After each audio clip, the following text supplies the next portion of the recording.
Hey there. If any of you were on the live earlier, I'm sorry if it cut off. I was driving and I had to put my phone down, so it may have switched over to another app, which is why the live kind of died out.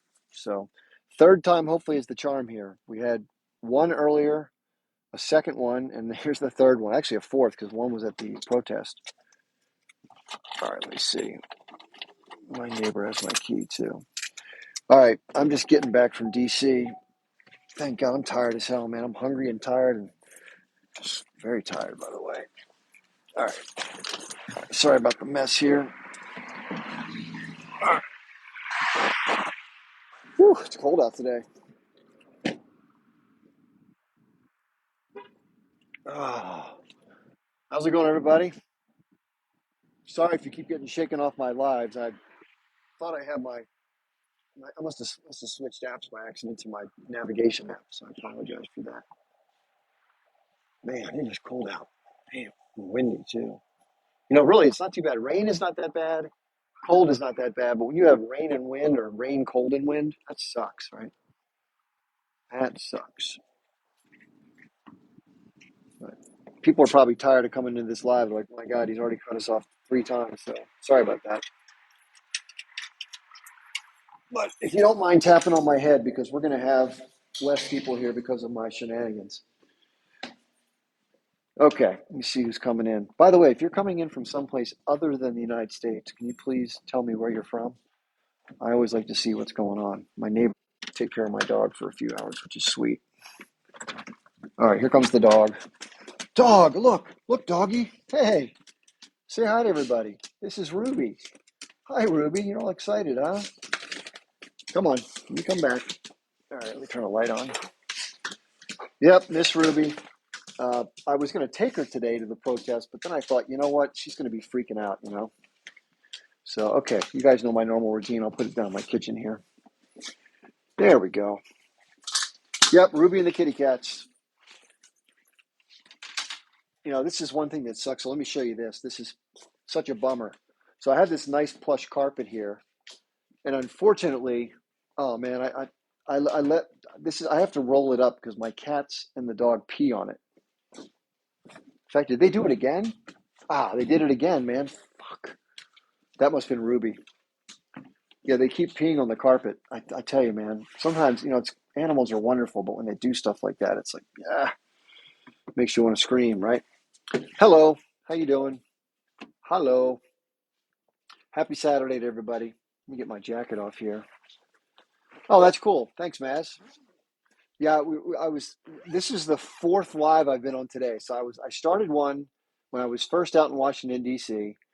Well, the reason I didn't go, I went to the protest in D.C. today. That's why I wasn't on at my normal noon time. I probably should have put a video out and told people, but I was sick last night, so I didn't do last night. People probably thought I was, dead or whatever, because the last two I didn't do. But I'll be picking my regular schedule back up. I just had a little bit of a change. So last night I didn't go, and I did put a video out about that. Today I went to the protest in D.C. So during the middle of the day I was getting there because it started at 1 p.m. Eastern time. So I was driving and was talking to people and trying to coordinate. So it was good. I'll talk more about it in a second. Um, so today I was there from about 1:30 p.m. until about 4 p.m. and they hadn't finished. The people on stage were still talking, or they were close to finishing, and then everyone was going to march 5 or 6 blocks to the White House. And the sun was starting to come down, and it was getting cold. I mean, it was windy, and cold and wind is pretty bad. So anyway, you guys probably never see me. I almost never wear good clothing on one of these lives. I'm always slumming it. So this is about as dressy as I get. Wow. I want to show you the screensaver on my computer. Look how cool this is. That is wild. It looks like something out of a video game or something. Check that out. Yeah, I wish I knew more about how to do video. Let me see if I can do this. I'm going to try to put some video on from the march here. Let me see if I can find it. Effects. Let me see if there's video. I think this is video. No, that's not that. That's some other bullshit. Sorry. Where's the one that does video? That's picture, right? That's picture. So here's me at the rally today. all the Palestinian flags, sunlight. It was great. I'm telling you, it was so cool to be there. Let me see. I have a few other pictures of the rally. I'll show you. Look at all those people. Look at all those people. I mean, it was awesome. I'll just go through a little slideshow for y'all right now. I mean, you could look any direction down any of the streets and you couldn't see bare road. It was just people, people, people, people, people everywhere. Another picture of my mug. That was a little blurry. I have to get rid of that one. So anyway, it was great to be out there. I have a bunch of video. I probably took 100 times more video. Let me see if I can find that one that does video, because I want to show you some of the, just, it was huge.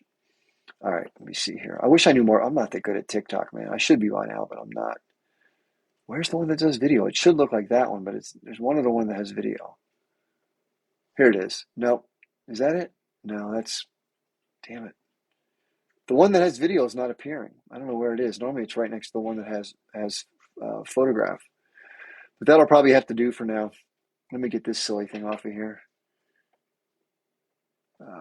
Let's see, effects. How can I get that off here? Oops, that's stickers. Sorry about this BS. Just a sec. I'll leave that up. It's not a bad deal. I have that there. Although it makes me look kind of weird. I don't like doing that. All right, effects, and then right there we go. All right.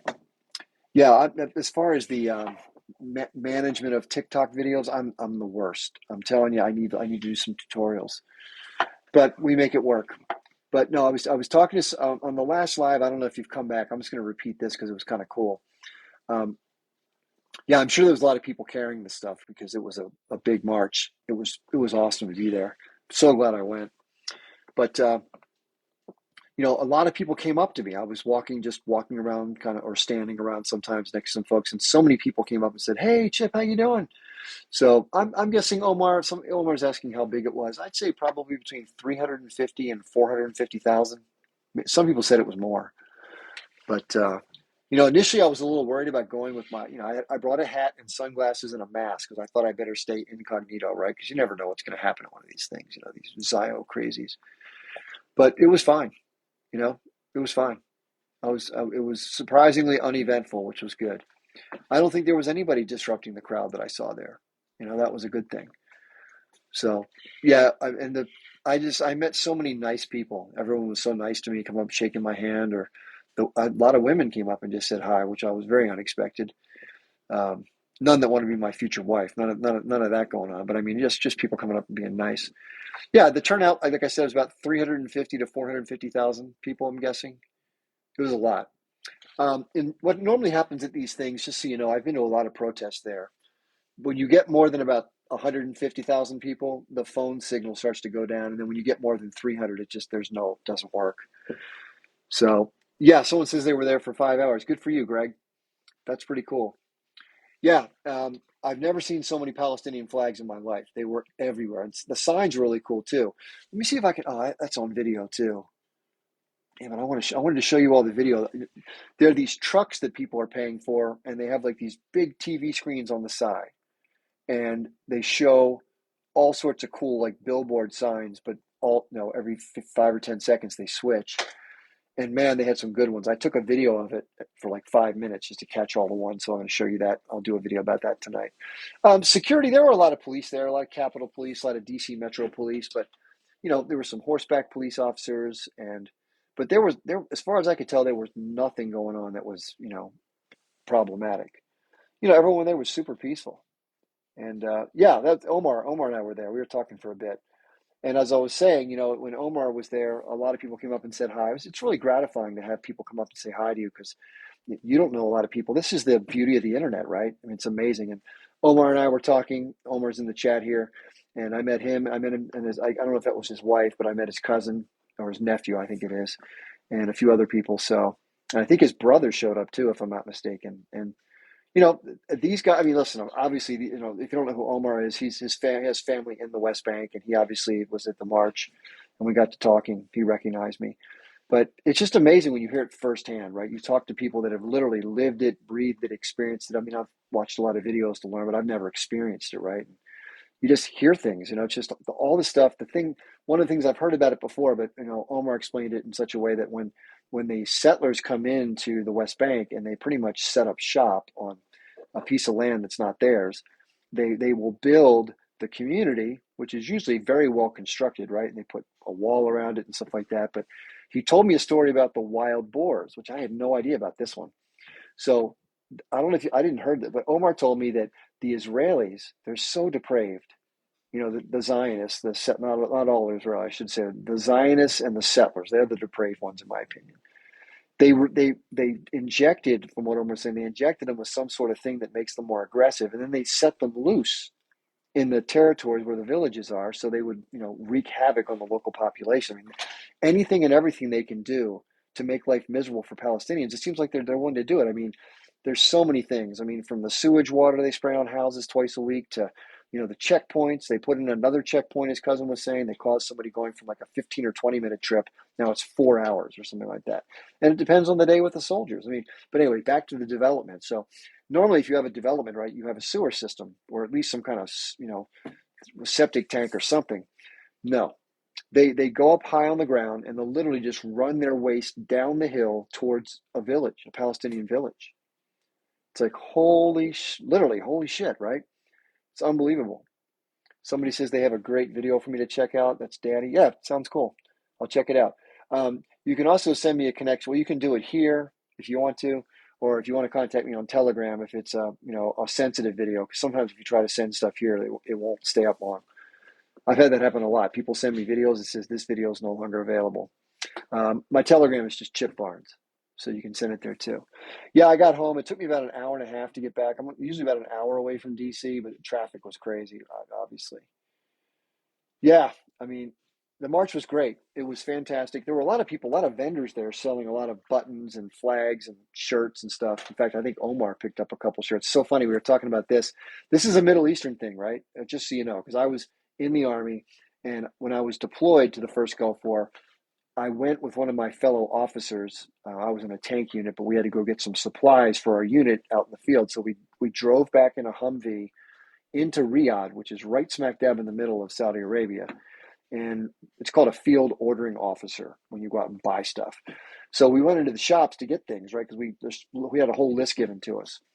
And so what happens is, in America, everything's got a sticker price, right? And the only time you negotiate sticker prices is when you buy a car in America.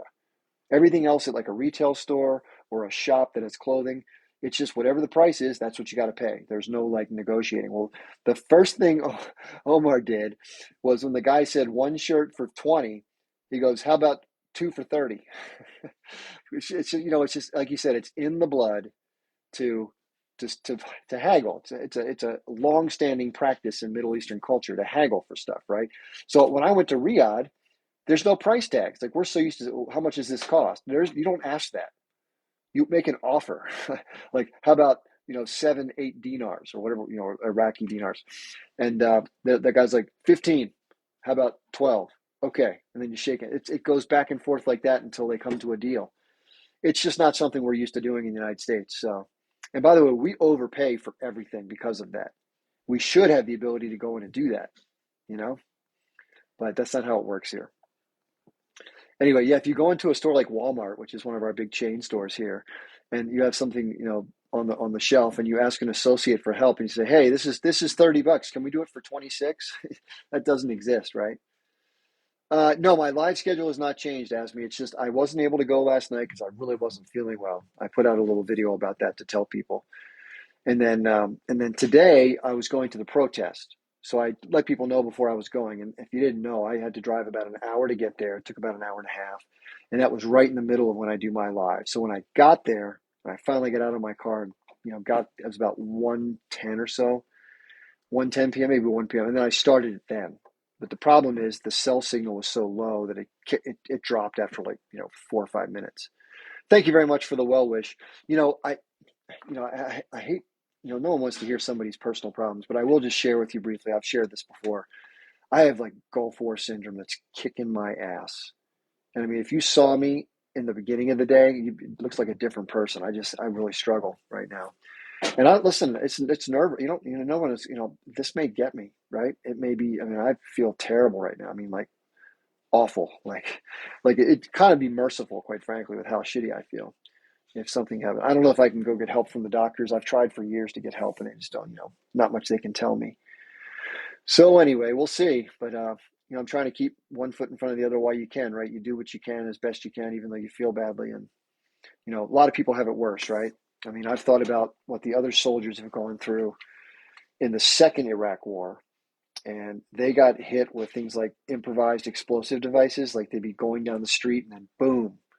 And sometimes their vehicle would get flown up in the air and everyone would be unalive. But the worst things happen was a lot of people get burned or they lose limbs and like their legs get blown off or whatever. And that happens a lot to soldiers. There's a ton of people that came back from the war. Not like 4,100 people didn't survive, but like 16,000 got hurt badly, and some really badly with head injuries or burns or, limbs and what. So, you know, I didn't have to deal with any of that, thank gosh. Nobody in our unit died when I was in the first Gulf War, not one person.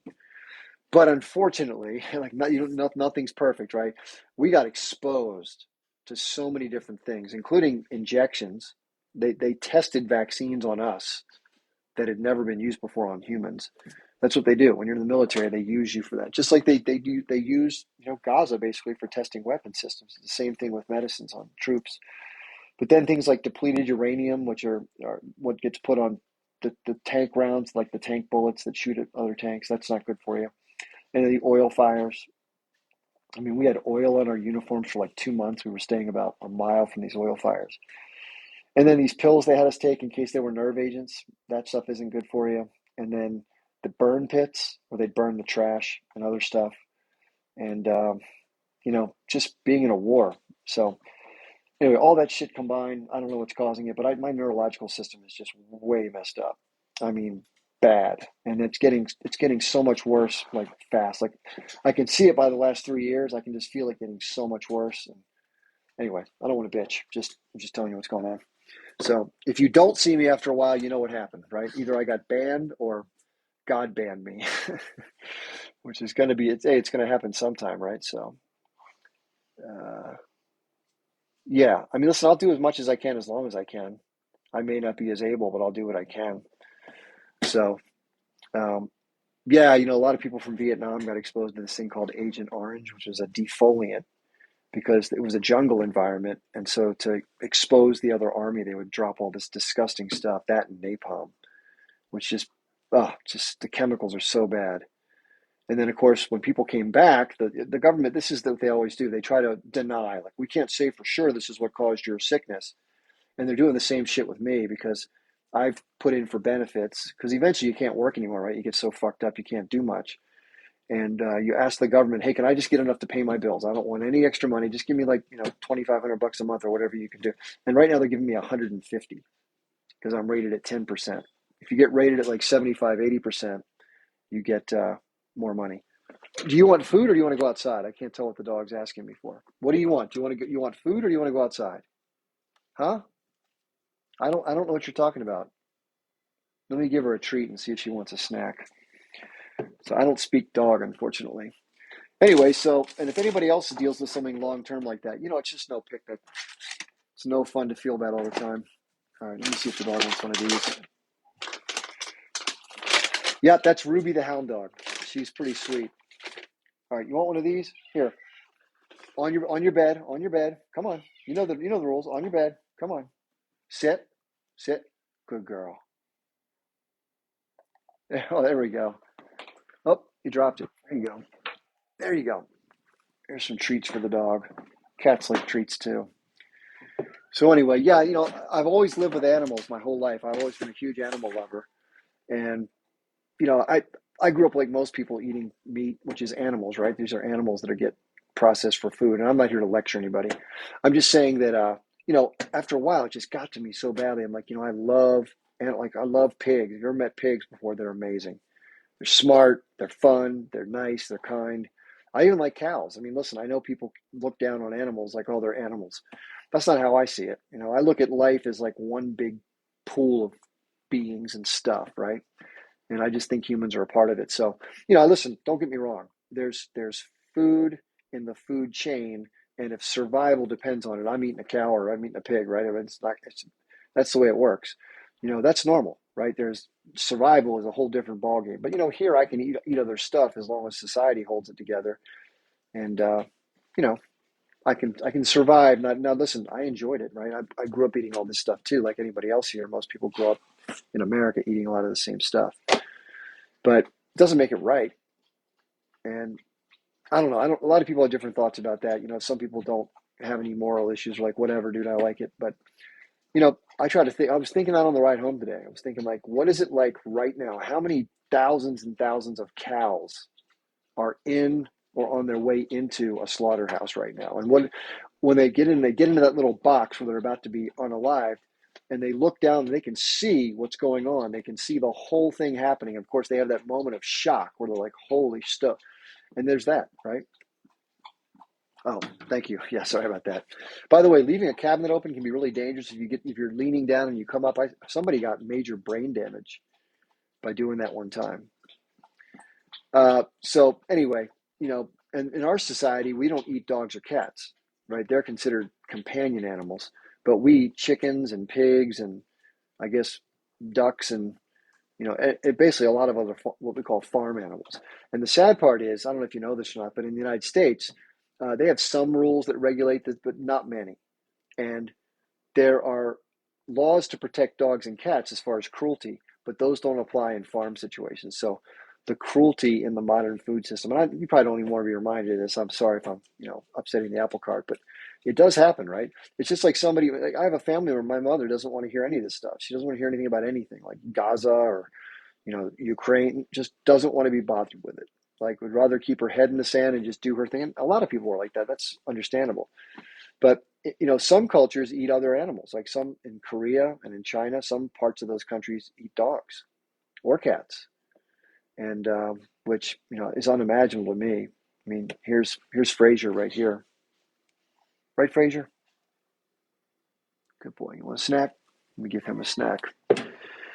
So yeah, these are the temptations. You can't see it because it's backwards, but they love these.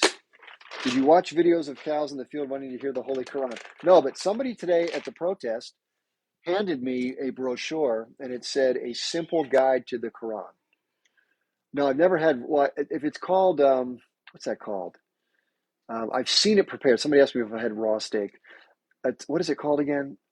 Ceviche? Is that what they call that shit?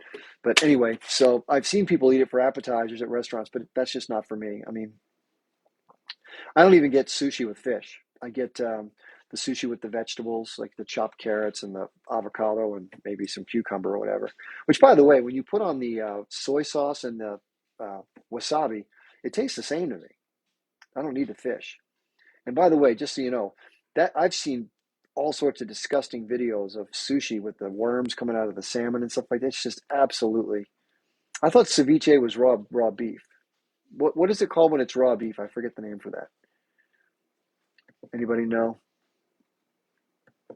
Anyway, maybe I'm getting it wrong. Beefsteak?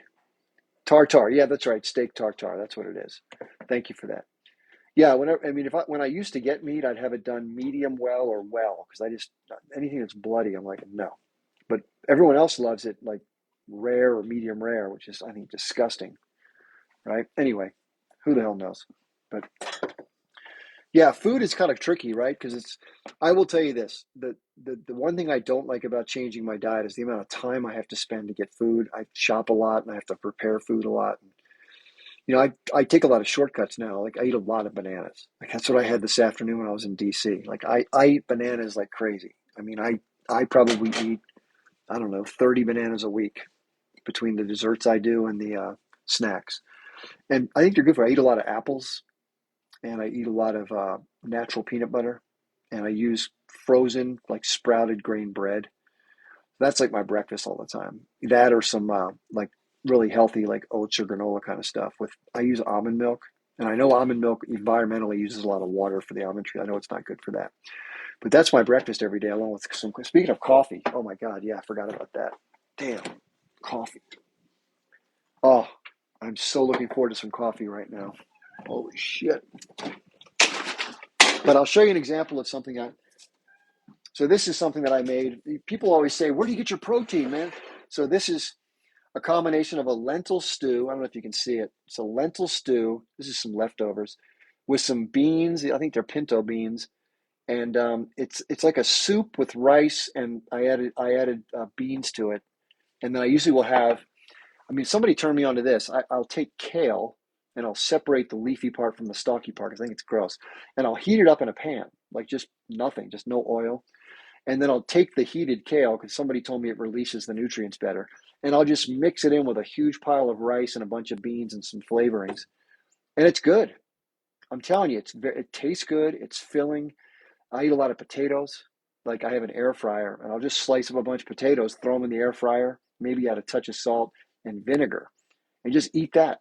I know it sounds kind of weird just to eat a potato because we're always thinking like you have to have a portion of fish or meat, then you have to have a portion of like rice or starch and vegetables, right? That's kind of the normal plate. Now, I try to do 2/3 vegetables, 1/3 other, no meat or crap like that. Now, every once in a while, I eat crap. I'm not going to bullshit you, but it's just not animal stuff anymore. But I'll have a candy bar once in a while, which is kind of silly. I eat some cookies once in a while. But I usually do it. I'll do it in spurts. Like I'll do it for like a week or two, and then I just stop for 2 months because I start to feel gross. But I tell you, sugar is very hard to get away from. If you're not, no eggs. No, vegans don't eat eggs, fish, dairy. Now I do eat a little dairy sometimes. Once in a while, I have a little butter. If very rarely, but once in a while.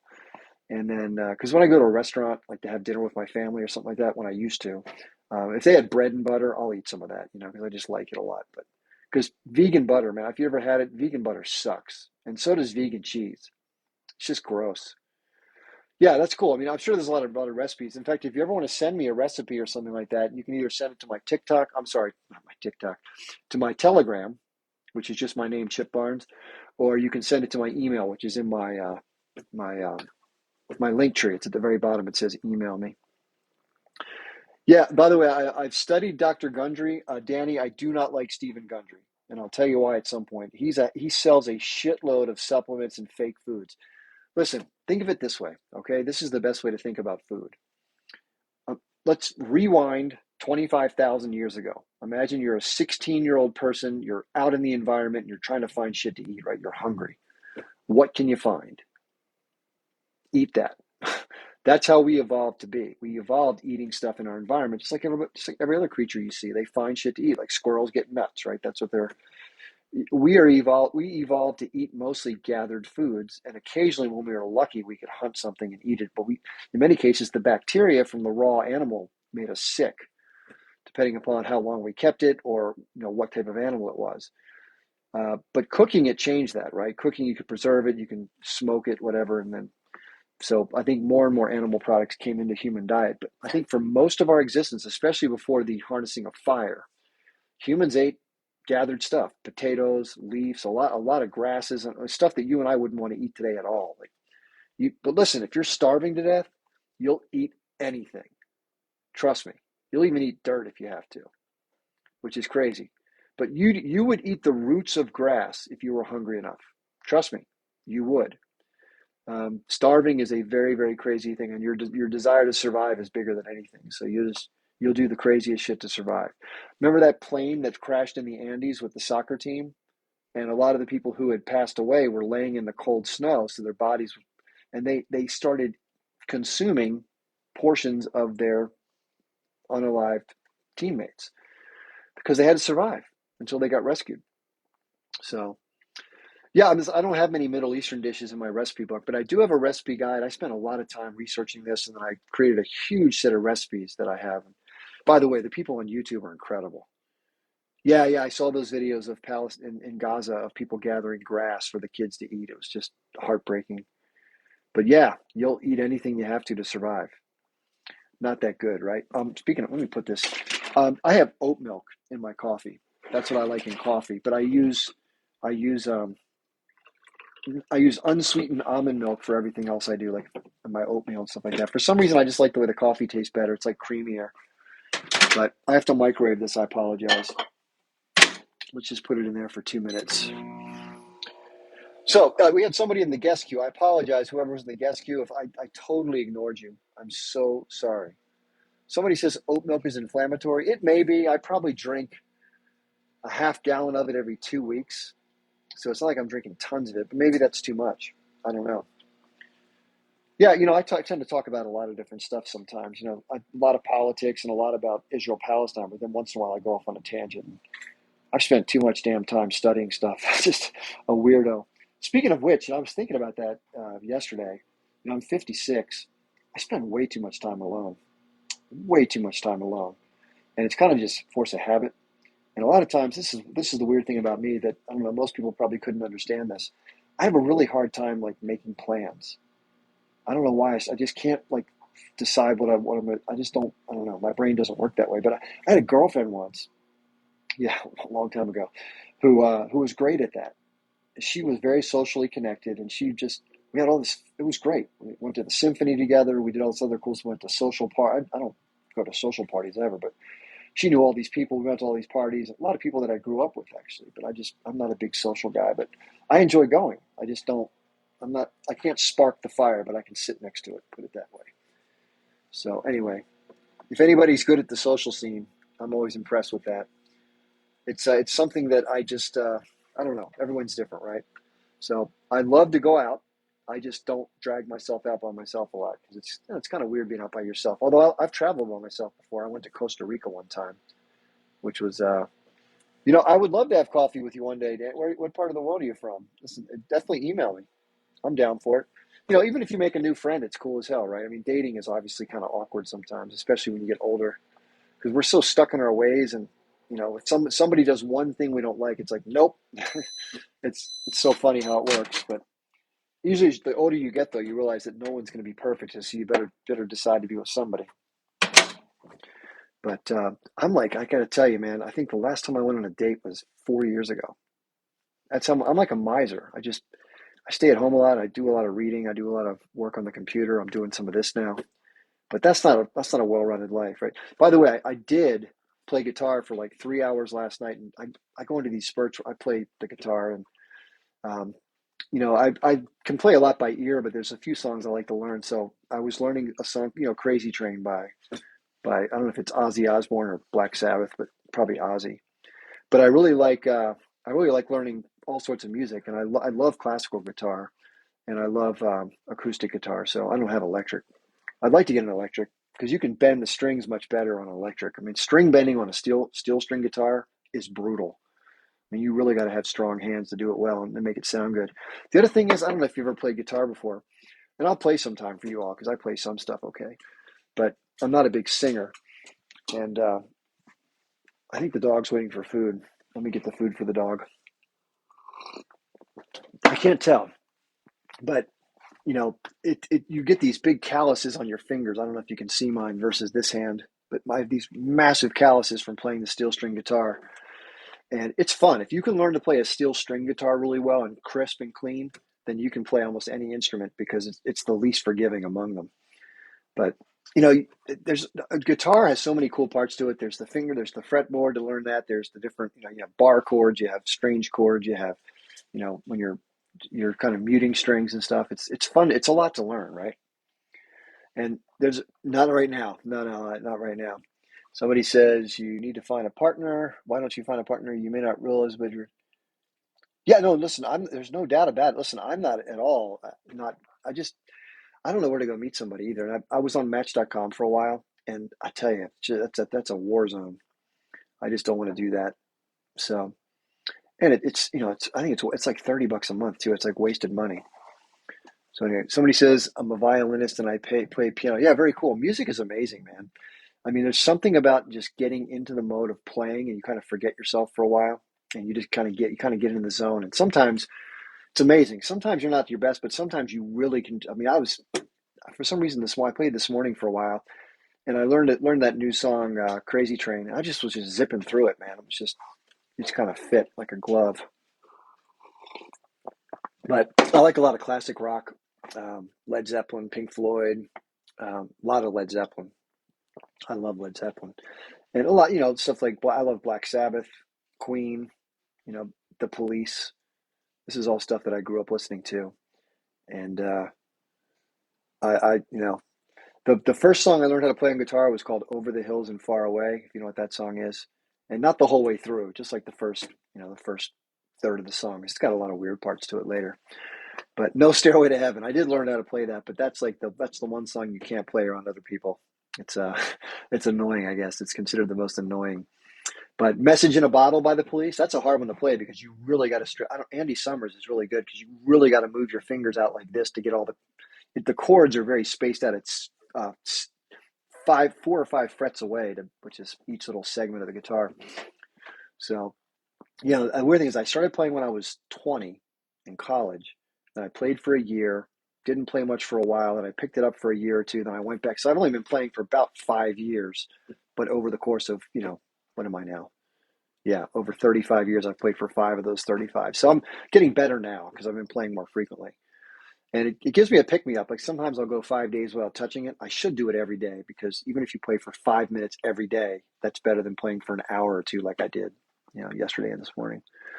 But I'm sure if anybody knows Green Day, I'm not a huge Green Day fan, but I kind of like their compositions for some of their songs. But there's that song called "Good Riddance" where it's anyway, you've probably heard it before. They won an Emmy for that, or no, what is it called? I guess I don't know what it is. They won an award for that song. And I'm not a huge Green Day fan. Um, they played in Hawaii one year. I was in Hawaii in 1995, I think, and they played way back then when they were first getting started. They played with Prince of all people, that artist who died. So pretty cool. Dog, do you want to go outside or do you want food? I think the dog wants food. Let me give the dog some food, and then if that doesn't solve it, we'll see. Just one sec.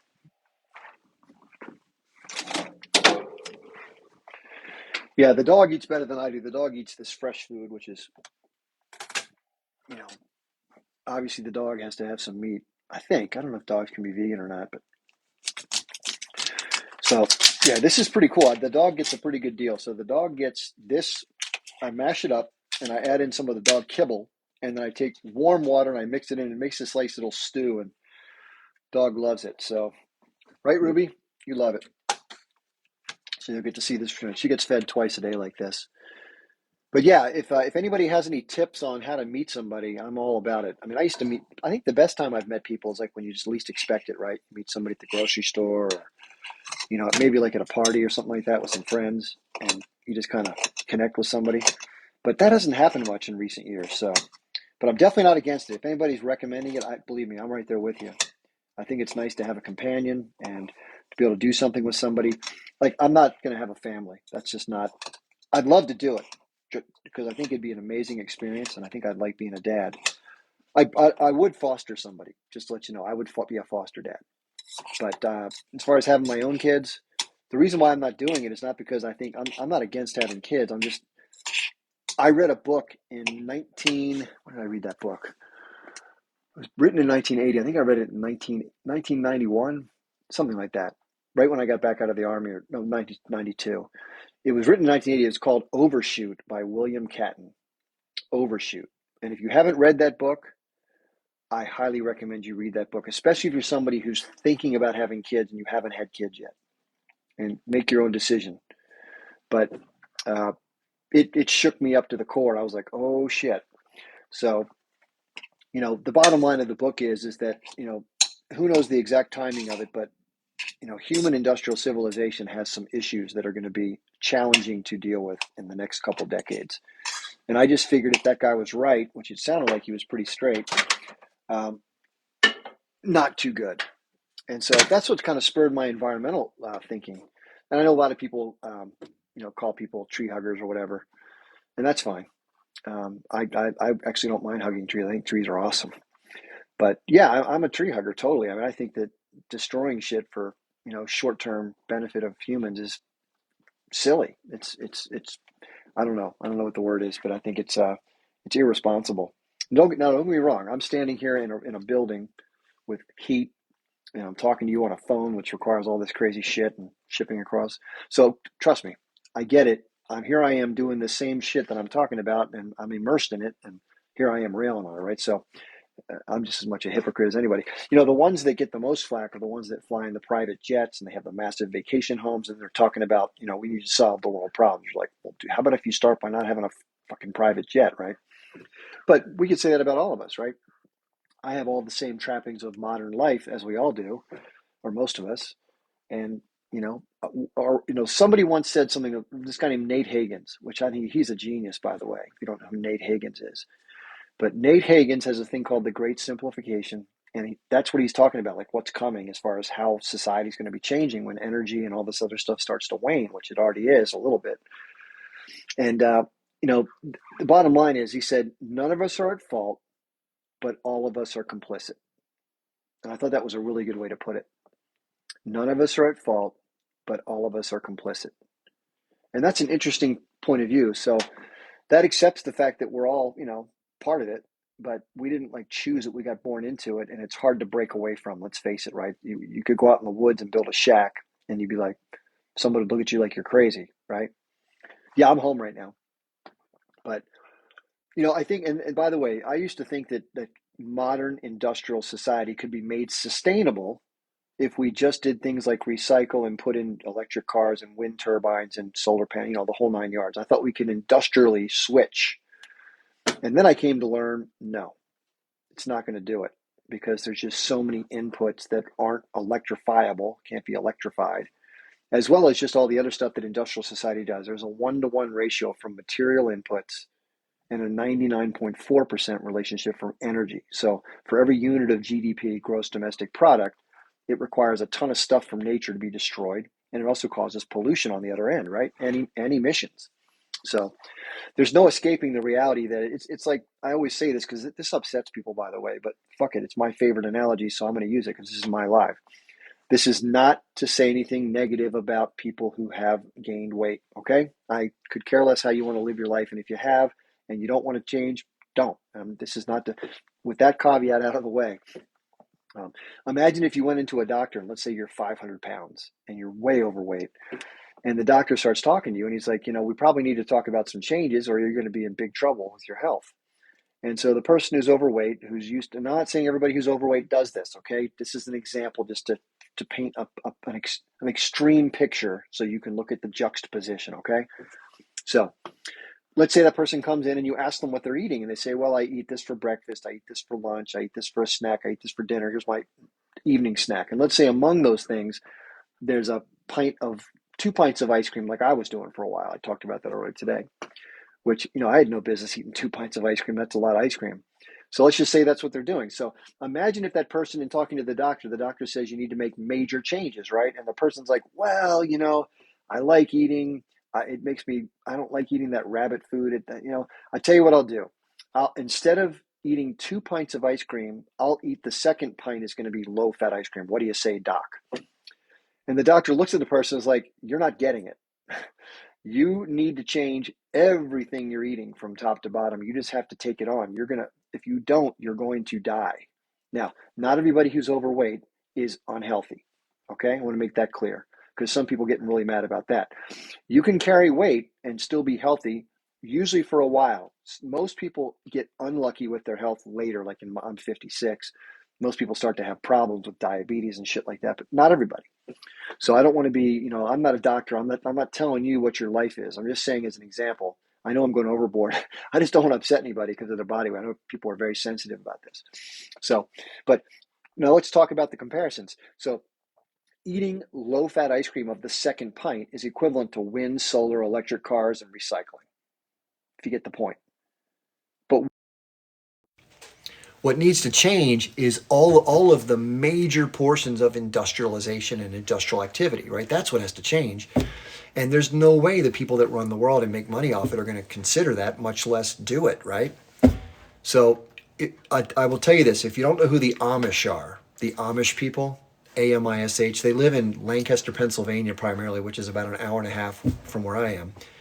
And they live a very simple, to the earth, very low energy. They use animal power and human power, and they dress in homemade clothing, and they don't go out in the real world and buy gasoline and drive cars and talk on cell phones and shit like that. They live simply, right? Now, people say, well, that's bullshit. Why would you do that if you can do this, right? Well, they can live that way in perpetuity. Just like the American Native Americans and some of the tribal indigenous people around the world can live in perpetuity that way because they're in harmony with the systems and cycles that take place. Now, you might argue that with agriculture and animal, domestication, that's not natural. I'd agree with you there. But it's if you're going to do things that involve, humans controlling shit, it's probably the least impactful way of humans controlling stuff, right? So, having said all that, this is when I realized we were absolutely fucked. Okay, I read a book by Derek Jensen, which totally changed my world because these are curiosities to me, right? So, Derek Jensen said, and this is why I'm like so, you got to let go of it after a while because you're like, okay, I'm not going to fight the deal. So with human, I didn't know this at all, right? This is all new to me when I read it. But, human beings did what we did for most of our evolution, or whatever it was, 200,000 years up until about 10,000 years ago when agriculture got discovered. So there was the discovery of how to harness fire. I don't know exactly the point in history that was, but that was a biggie, right? To be able to control fire. And the next biggie was agriculture, to be able to domesticate plants and animals. Because now instead of having to go find shit and expend energy to go find some energy, you could just produce it in place, right? And all that sunlight came in and converted through photosynthesis, and you got to eat stuff and you didn't have to go chase stuff, right? For the most part. That was a surplus of calories. That's why human population grew. Because that's all energy is. All it is, population is based on energy, which is calories. And Nate Hagens talks a lot about this stuff, if you like Nate Hagens. Anyway, so harnessing of fire and then harnessing of agriculture, of plants and animals to human benefit. And then you add in the discovery of hydrocarbons. That was the biggest among them in terms of the magnitude of the changes. And that exploded everything because what was animal and human power now is exponentially increased by the combustion and the energy force created by, combusting hydrocarbons. And that's why we've grown so much, because now we can grow more food, we can have more people, we can do more things, we're more industrious, we can create life-saving medicines, all that stuff like that. The question is, to what end, right? Are we our own worst enemies? So what Derek Jensen said is that the aggregation of calories leads to hierarchy. Because think of a very simple human clan, let's say go back, 30,000 years ago. We probably lived in clans of 20 to 50 people, and we had to work with each other to survive. If we didn't, we died because you'd get eaten or whatever the hell would happen. You had to work together. And most people didn't live past 5 years old, by the way, if you don't know this. A lot of people died in childbirth, and a lot of people died in the first 5 years because they're very susceptible to illness and predation. Yeah, being eaten by somebody. When you can't run that fast, you're going to get caught. So it's just the same thing you see in the savannah, right? You see the younger gazelle get caught by the whole deal. We don't have to talk about that. So, but if you think about that, we lived a certain way for a long time that was perfectly sustainable in the environment, right? But that all changed when it came to industrialization. And to agriculture. The reason why it changed is because with excess calories, some people who grew more than others kept them and stored them, and then they had control over others who didn't. And that's what created hierarchy. Pretty simple, right? You had the haves versus the have less versus the have nones. So when Derek talked about that, I'm like, oh shit, man. So first we got to get away from all this industrial stuff. Then we got to go back to having a less hierarchical society that's not based on human supremacy. And that's so much to unwind, right? There's so much of that's just built into our DNA now, how we think and act. Imagine trying to convince, just in America, 340 million people, hey, we got to go back to live like the Amish. We got 6 months. Let's get started. No fucking way, right? They will fight you to the death to keep NASCAR, NFL, just go down the list, right? Got to have Amazon. So, listen, I could rough it myself, right? People say, well, if you think this is so important, why don't you stop driving a car and go live in the woods, right? I could, right? But it won't make a difference at a systemic level unless enough of us do it. Just like with the pushback on the systems we've been talking about as far as the power structure. It needs to have broader participation to have impact. And that's what I talk about. So does that make me a hypocrite? Yeah, of course. But again, none of us are at fault, but all of us are complicit. I'm complicit, right? And when you're in this stream of, industrial activity, to turn the other way, it's a pretty big moving stream, right? If you're going this way and kind of all happy and all of a sudden you turn this way and it's like not too much fun trying to go up the stream, right? It's a lot of hard work. So you got to pick your battles, and it's hard to be perfect. If you think about it, if you only ate food that was in season, that was organic, that was locally grown, that was, not harming the environment with pesticides. Go down the list. Living somewhere where it's benign, where you're not consuming energy and causing climate change, and you're not driving a car, and you're how do you get by? I mean, how do you grow enough? All those questions start to go through your head, and the amount of work you got to do is just insurmountable. Yeah, thanks. Somebody just said, speaking of calories, are you giving Ruby her calories? I got to microwave it first. So yeah, these are tough thoughts, right? So I mean, if you start thinking these things through, the way I started thinking it was, the changes are probably not going to happen until they're forced on humans to make the changes. For example, it's so similar. I know people that are in recovery, and if you study addiction, like Gabor Mate, if you know who he is, the way that humans individually face addiction is very similar to how the groups or civilizations are facing the plight of civilization. And usually when it comes to addiction, most people will continue to use their habit until something really emotionally jarring happens, hitting rock bottom, they call it, or whatever. Some people, it takes them multiple times, go to jail, lose family members, whatever. And finally, they maybe have a car accident, or they overdose, and they're like, okay, or maybe they meet somebody they love, and they say, okay, I'm going to make the changes. And they make a commitment to it, and then they do it. Now, it's always a struggle, because once you're an addict, you're always an addict. Like Russell Brand, for example. He doesn't say he's a recovered drug addict. He says, I'm a recovering drug and sex addict. And that means for the rest of his life, he's going to have the same impulses to use those things to make himself feel a certain way. But it's all about the triggers, right? You have to find a way to divert your behavior when you get a trigger, which is any kind of thought that starts that ball rolling. And I think all of us guys have it in terms of looking at women. It's like it's a very easy thing to get drawn into, right? It's almost like, it's second nature. Like we don't even think about it. It kind of happens. So we have to figure out a way to manage it.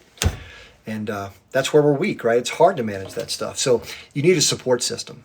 So in terms of recovery, people go to meetings and they have a sponsor and they have people they can call, and they have these alternative things to fall back on so they don't slip into the behavior patterns.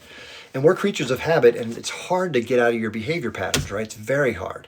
I'm not that good at it. I mean, I've been trying like hell, but it's, whoever said, old habits die hard, right? You ever heard that statement? That is a very wise statement. Think about it. Or misery loves company, right? People bitching and stuff like that. There's all sorts of these things that are said because they're true, right? A lot of them. So anyway, so getting back to the topic. So how likely is it we're going to see major change, right? I mean, even if everybody woke up tomorrow morning and agreed on all the stuff we're talking about, like everybody just snap your fingers, the whole world sees it this way, which of course isn't going to happen. And all the leaders, especially, they're like, oh my God, we got to do something. Well, the problem is that so much of the toothpaste is out of the tube in terms of what we've industrialized, especially with emissions. I don't know for sure. I'm not a scientist, but if the climate scientists who are forecasting this are right, it seems like some of the shit's starting to happen with the storms and whatever. Maybe it will take longer, or maybe the earth will automatically correct some of this stuff. I don't know. I mean, I think what will probably happen, if I had to guess, is it's going to take longer than expected. But over the next 3 to 4 decades, there's going to be stuff that's going to make life a lot more challenging, right? Some of the places where food can be grown now is not going to be arable. They're going to have to move production away from the poles. But it's some of the benefits. Some of the shipping lanes will open up as far as the North Pole and the South Pole, maybe, in terms of ice melting, right? But eventually, enough ice melts and we're fucked. Because it's like the air conditioning system for the whole planet, the poles having ice. And if you melt enough of that, then it just increases the speed with which, and if you kill off the oceans, everything else dies with it. So we got a lot of challenges, right? And who knows, maybe the ecologists who are forecasting this are dead wrong. I sure as hell hope they are. But the indicators are not great, given that they predicted stuff 100 years ago or 80 years ago, and now all of the predictions are actually worse than they thought it was going to be, in like 25 different indicators of biodiversity. And this is the shit that I've studied the most. And I find it most interesting because it's the underpinnings of existence for everything, not just humans. So fascinating stuff, right? So hopefully they're all wrong and we're going to live happily ever after, right? But if I was a betting man, I would say probably not. But the good news is we have every moment of every day and we can choose that moment for what it is. I have to remind myself of that constantly. I was kind of getting really anxious earlier this morning about, I don't know, you think about stuff like with the social media, it's this. I tell everybody this, they don't believe me, but I was super reluctant to go online, and not because I'm not confident in myself as a human. I just didn't think anybody would want to listen to the content, and I still think that way. I mean, even though it's been a good ride so far, all these negative thoughts start to go through my head. I'm like, well, what if it doesn't work out or whatever? This is for my dog. This is dog food. So my meal is not going to be for a while. Got to feed the. Let me grab the kibble. Just a sec.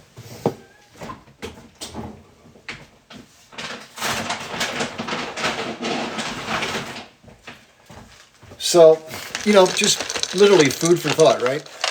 It's some of these problems are so hard to think about that it's very overwhelming, right? And you just want to go back and watch Netflix and be like, okay, I'm going to order Uber Eats and watch Netflix and let someone else worry about this shit, right? I get it. It's good to take the breaks, but staying present is like the best reminder and the hardest thing to do because it's whatever. Look at your dog or cat if you have a dog or cat, and watch what they're doing. They're not worried about yesterday or tomorrow. They're they're here now and they're just going to go with what comes next, right? That's what they do. And yet we somehow find a way to get all caught up in all these regrets and all these worries and anxieties. And it's like, holy shit, dude, if you can find your way into a space where you're not thinking about this stuff, which for me is very hard. I'm always thinking about 35 things. And it's good just wipe the slate clean and just do one thing and just everything else can just go away, right? I'm always bouncing back and forth between remembering that and then forgetting that. Remembering that, forgetting that. I don't know how you are, but that's kind of how I am, and it goes back and forth. And I know when I meditate and when I take downtime, even though you don't get as much done because you're taking it's always better. I feel better.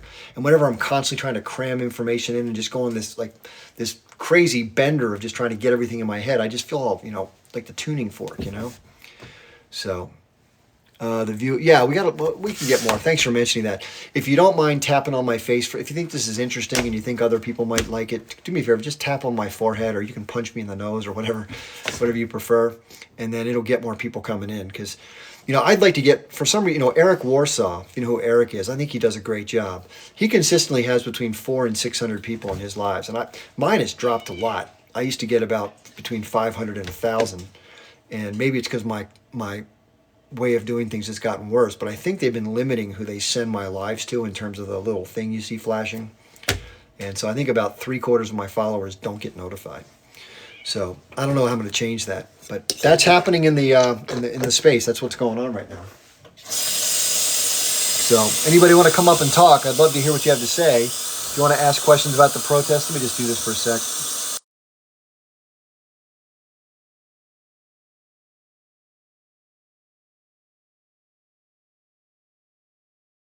Thanks. I just had some running water. I didn't want you guys to hear that. Okay, someone's in the guest queue. Perfect timing.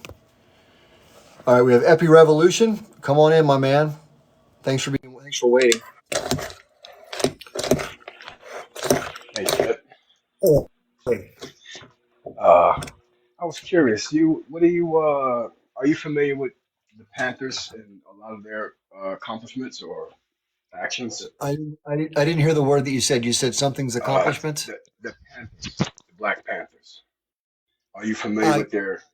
Yeah, I'm not familiar. I mean, listen, I'm a big fan of Fred Hampton, and I can't believe that group in Philadelphia got blasted to hell. That was horrible. the But I don't know move. about the.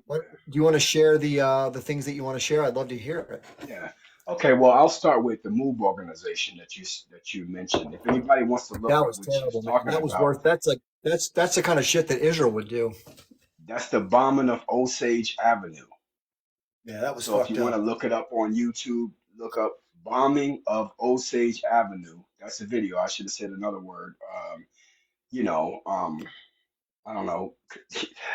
Yeah. So anyway, there were people who attempted to separate themselves from the traditional way of existing with the way they ate and the way they lived their lives, and they were trying to shut themselves out of society while still being in society.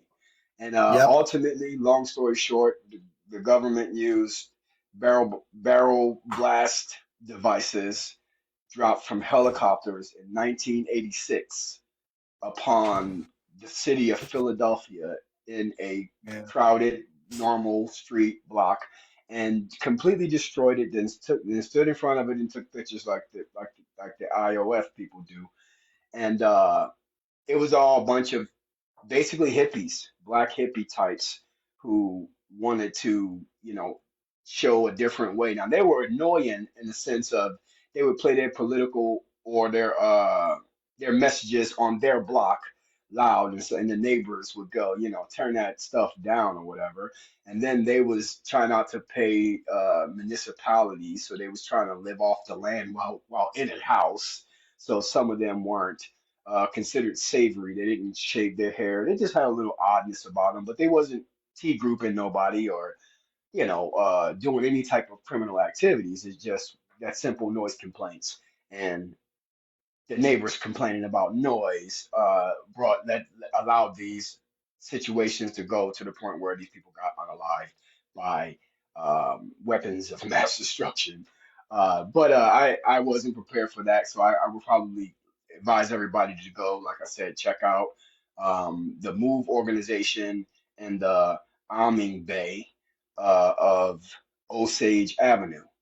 But the reason why I mentioned the Panthers is because they started feeding children food that were having learning difficulties because they wasn't eating properly at home. And so then the nation started to, after the Panthers' demise, they started to incorporate those ideas. And they also did a lot of health clinics in neighborhoods, underprivileged neighborhoods. So you had health and you had breakfast before kids went to school, and they also taught the adults after that about the proletariat and the struggle for freedom and means of production and things like that. So basically, my what I was going to ask you is, I don't know if you know, but just to see what, because you're a little bit older than, well, you're a couple years older than me. So I just wanted to see whether you had some unique perspective that you were able to see from up close or something. Uh, but I can add to this that as a group trying to produce justice, we really got to be thinking outside of the box, because one wrong step and they move in and shut people down, and take people off the map. So anyway, Yeah. if we can do anything with this movement, I think it's to remember the words of Fred Hampton, and we have to say it to ourselves over and over, Can is you what can his you tell instruction people who was. Fred was? Can you tell people who Fred Yeah. Hampton was? Fred Hampton was a 20-ish year old Black American in Chicago, Black Panther revolutionary. And that leads right back into what he said before he went. If he, no matter what happens to him, what we have to say is we are revolutionaries. Saying that over and over, you have to eventually come to terms with whatever the definition of that is. And as you do that, you realize that that's the only thing you can do to bring fear in them. So anyway, Fred Hampton was a Black Panther, a revolutionary, an articulate figure, a speaker, and he was unalived by the police network via a hail of bullets while sleeping. And he was they had a paid informant, which was another black person in his crew, drug him first. So he was unable to act when the rain of hail storm came through his walls. And he was obviously unalive, tragically, but he was a very articulate 20s, I think he was 23 or something like that when he died. Excuse the language. So um, I would say look up Fred Hampton. They have a documentary on Netflix, and you can also get a lot of that from YouTube. What are you gonna say? Hey, real quick, just sorry to interrupt. Somebody named Kyle Ferguson says, "Can you please bail me out of jail?" I'm hoping that's a joke, Kyle, because how the hell would you have your phone in jail to be sending a message on TikTok Live? Anyway, They sorry to do interrupt that you. now. They do that now, Chip. I mean, you could go to some of these apps and be watching people talk while in jail, and then you report them, and nothing. They won't get taken down. They'll still be on the app posting live from jail. I'm talking about straight on the big time phone like we're using, Yeah, smartphone full time. I mean, I don't even want to get into that that. wasn't the But jail that yeah, I went to 3 times. no, they don't. They don't do it like they used to. Now you got to have a phone in there so you can continue to cry. But yeah, Wow. so Fred Hampton was definitely a revolutionary, and some of his final words to us was repeat to ourselves as many times as necessary and as many times as possible that we are revolutionaries. But anyway, I rest my case. Yeah. My knowledge about the different elements of the Black Panther movement is not as deep as I would like it to be. So I appreciate you sharing that with the group. But I do like the fact that anybody who's a revolutionary, I'm 100% down with their thinking. Remember that in the 60s, I remember my father saying this. He said it was one of the worst times in American history. I think it's probably one of the best times in American history because there was a lot of counterculture movements that were pushing back against the establishment, among which was Fred Hampton and many others, especially people that were against the Vietnam War, which was starting to rage at that point, and bodies were coming back at record rates, and people were getting drafted, and it was a scary time for the average person. People like Donald Trump and others got deferments, and they, because they had bad feet or whatever they said, but it was a Big very, very pockets. tumultuous time in the United States. You had 1968. Bobby Kennedy got killed. So did Martin Luther King Jr. And there was a lot of my dad told me that when I was first born in Washington D.C. I was born in '67. There were race riots in '68, big time. They had the National Guard standing in front of people's buildings because people were going to go in there and just pillage places because they were so pissed off. I don't blame them. Yeah, that 70, exactly as you say, to the people that were a little older, they saw a little differently, but we can all look back now and go, that was an excellent time for humanity at that point because people were unified and acting together. And I personally think about that stuff all the time because I'm unfortunately reminded of my designation by the society, being black and all. Yeah. Uh, Yeah. so it led me down a road of where I am today, like looking for solutions and realizing that, we have to start thinking asymmetrically in order to combat our inability to, we can't just directly fight, right? So we have to be a little bit smarter and a little bit wiser. So yeah, I just wanted to say for everybody on your live and for all of us is to remember, if you feel bad or if you feel stressed, or you are a revolutionary. You are going against powerful interest, and you are going to have some blowback, some effects Yeah. from this, and there will be cost to pay. But if you can take that, then if you can Yeah. take the fact that you are a revolutionary, then you can expect or prepare for what's to come. Yeah, good points. Well, yeah, let me finish up with that. Thanks for letting us know. That was really helpful. Thank you for sharing that. That was awesome. A lot of people were asking about the march. Yeah, I was there today, and I'll go more into it. I took some great pictures and got some great video and met some super people, by the way. Yeah, let me elaborate on that because this may get me in a lot of trouble, but I'm not recommending that this happen. I'm not even saying I think it will. I think it won't happen. Okay, but this is what I think would work if something like this were to occur. I've mentioned this before. I'll just repeat it. For those of you who've heard it a million times, I apologize. So think of it this way. Let's identify where the power really lies. It's not in the politicians, right? They're the implementers of the policies and the practices. There's some power there, but not a whole lot.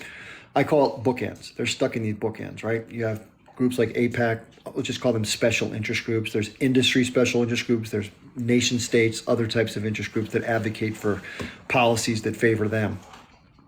Then you have the moneyed interest. Those are the corporate powers, the CEOs, executives, the board members, the different funds that are out there that collect all this money. And then you have the super duper high net worth people, the high millionaires, billionaires, the whole crowd. I call those the donor class. I call them the donor class because they're the ones that are pumping all the money into these super PACs and different entities that can use that money to influence the electoral process, such that it's co-opted now. Let's face it, big money wins elections 98% of the time. The person who actually spends the most money, they win. Therefore, you have to get the money. Where does the money come from? It comes from the high net worth donors in the industries. So who are you going to be accountable to? Those people. Then there's this weird intermix of security when it comes to foreign policy. Dog, do you want to go outside? I think the dog wants to go outside. Let me take her out. We'll go. Relax. Sorry, I got to take her out. So as far as that, there's a national security state that's been around for, it's like a permanent class of people that live in the administrative elements of the national security state. The three-letter agencies, you know what they're doing, and they have all these covert things they do as well as overt, and they use non-governmental organizations to be the fronts. These are the elements of true power. So you have the military, you have the police, you have the security state, which has a media component to it, right? That keeps everything kind of tied together, it keeps the people fighting and confuses them and obfuscates the real power structure, which is the oligarchy and the national security state, right? That's what it's there for. So that's the power structure. Whatever you want to call that thing, that is the power structure. Okay. Now you can claim who's among those people the more. We've heard different tropes about, this particular group of people with less people around the world control a lot of this shit, right? They have people in the media, they have people in government. I'm not going to go there, but people have said those things, not me.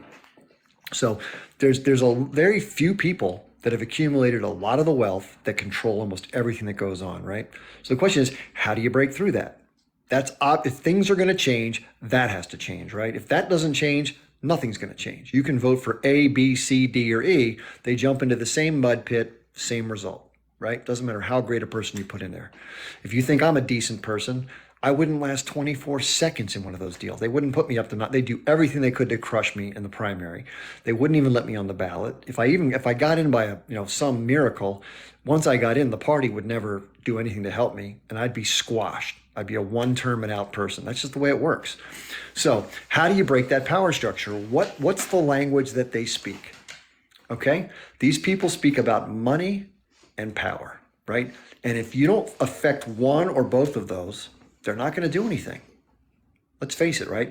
If you're out there like we were today, which is great to be out there, we're sending a message and we're getting out there and being active. But what does it really affect? Do you think the president and Anthony Blinken are shaking in their boots because we had 500,000 people in DC? Nope.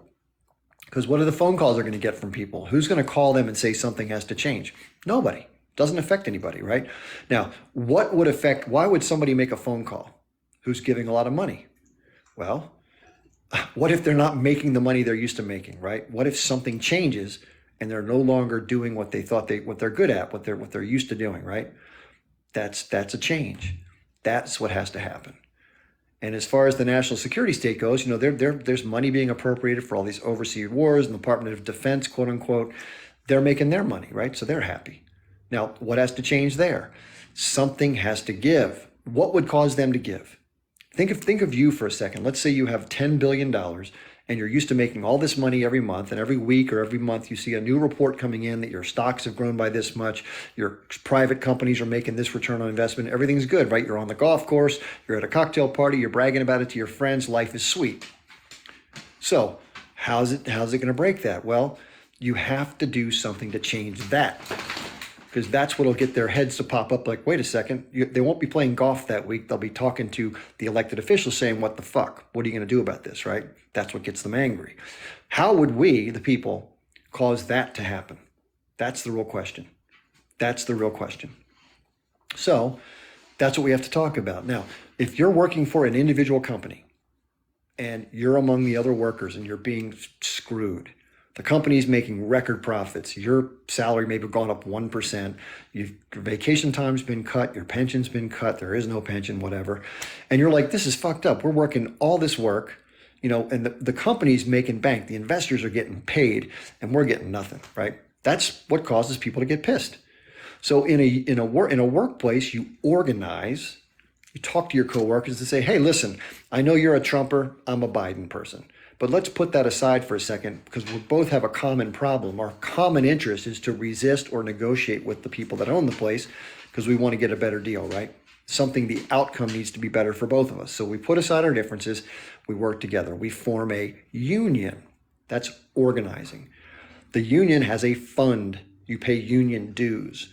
That's equivalent to the term what's called mutual aid. So just think of a union as the group of Americans who need to get a better deal, whether it's Democrats, Republicans, basically working class people. It's a class-based thing, not a left-right thing. That's what you got to understand. Then what you have to do is you have to work out how can you use the tools that the working class has to achieve some of these goals, to put that pressure on in such a scale that it'll have the impact that we've discussed. Small scale is not going to do it. A few people not buying from Starbucks, even if it's 1 million, not going to do it, right? But if you have 50 million people that aren't buying from Starbucks, and it's making an impact, don't get me wrong, we've heard the stories, but it's not bringing down, quote unquote, the system, right? It's an indicator, but it's not the system. Got to put my coat on. So what would do that, right? Well, what if 25 or 30 million people, for example, hypothetically, got together across the country in different places under no central authority and no leadership, created a blueprint for the tactics they're going to use that would be progressive and escalatory as you do or don't get your things met, and you have a common set of desired outcomes. So, for example, money out of politics, no more lobbyists, right? No more money being spent overseas that isn't authorized by a citizens' council. The establishment of a citizens' council to oversee and override the corrupted systems that are in place right now. Overrides everything. Supreme Court, Congress, the president. It is a final check on everything that's citizens-based, right? Sounds pretty good, right? Now, and that's accountable to the citizens who work in the country, not the billionaires and trillionaires that control everything, right? So they'll get their consideration. Listen, they create jobs, they grow businesses, great. You know, they have a role, but they shouldn't be the be-all, end-all of the system, right? So, having said all that, what tools do we have to get there? Well, we have our buying power. But 500,000 people not buying from Starbucks ain't going to do it. But like I said, 50 million people only buying absolute necessities for a year. Now that would suck the life out of most retailers, anything that's discretionary purchasing. So you have to buy food for your family. You might have to pay, you might have to pay your health insurance and your mortgage or whatever. But if you have mutual aid, it's not just money. It could be you move in with another family. You make it work somehow, some way. You make sacrifices, you deal so you can make a better deal later. You may have to put up with some serious bullshit for a while, right? Nobody wants to put up with bullshit, but if you continue doing the same thing, if we continue doing the same thing, we're going to keep getting the same thing, right? That's just very simple. I mean, it's like anything else in your life, right? If you keep on doing the same stuff, whatever problems you have that aren't being addressed from some change are not going to get any better. They're probably going to get worse, right? So combination of, you use our numbers, right? We would use our labor because we all have the ability to work, but if we don't work, the companies can't get shit done because they need us, right? And they're trying to get rid of us by automating with AI, but not yet, right? They still need us. So if you only buy life's essentials, you contribute or help with mutual aid, you have a common set of tactics and escalatory things you're going to do to try to meet the goals, and you have a very simple but common set of end goals. That's it. And then everybody distributes that to everybody else, and then they work in concert through things like Telegram or whatever to come out on a certain day. Like, let's say they pick on this Thursday, we're not going to work this Thursday, and that happens once. And they say, if you don't do something, we're not going to work Thursday and Friday. If that doesn't work, we're not going to work Wednesday, Thursday, and Friday. It goes like that. And eventually you're like, okay, we're not going to work all week. We're not going to buy anything, and we're going to come out in the streets, and we're not moving until you deal with this shit. Whatever the case may be. You might get some movement sooner, great. But if you don't, you keep going and you hold the line. You don't give up. Now, are they going to do some shit against it? Oh, you better believe it. There's going to be some serious pushback, right? And people have to stick it out. You have to stick it out. That's the hard part. Getting people aware, getting them to agree to be a part of it, getting them agree to do all, and then getting them to actually do it, right? And that's hard. It's the equivalent of trying to push a boulder up Mount Everest with no oxygen, right? It's very hard to do, but it's what's necessary, in my opinion. And historically, 3.5% to 4% of the population need to do some or all of these things in order for it to have an impact. But once you get to that key threshold, that's like what, 10 or 15 million people, right? Now that sounds small, right, compared to 330, but it's still a lot of people to talk to, right? Now, so I don't think it's going to happen. I'm not advocating for it to happen. But I'm saying, in my estimation, having looked at the playing field, understand what's going on, that is most likely the only path to change, if it will. That's my guess. If it doesn't work, it doesn't work. I had a conversation with some other TikTokers one night about this. They were younger, and they all thought that my vision was completely wrong, that we needed to do a work strike for one day that was going to cause this. So they did it. But again, everyone's got a different thought. I think what I'm talking about kind of makes sense, but you may see it differently. If you do see it differently, please tell me, because listen, all I care about is what works, right? That's all we should care about. So if there's a different way to get there, let's do it. But that's how I see it. And I don't think that that's going to be too far off the mark.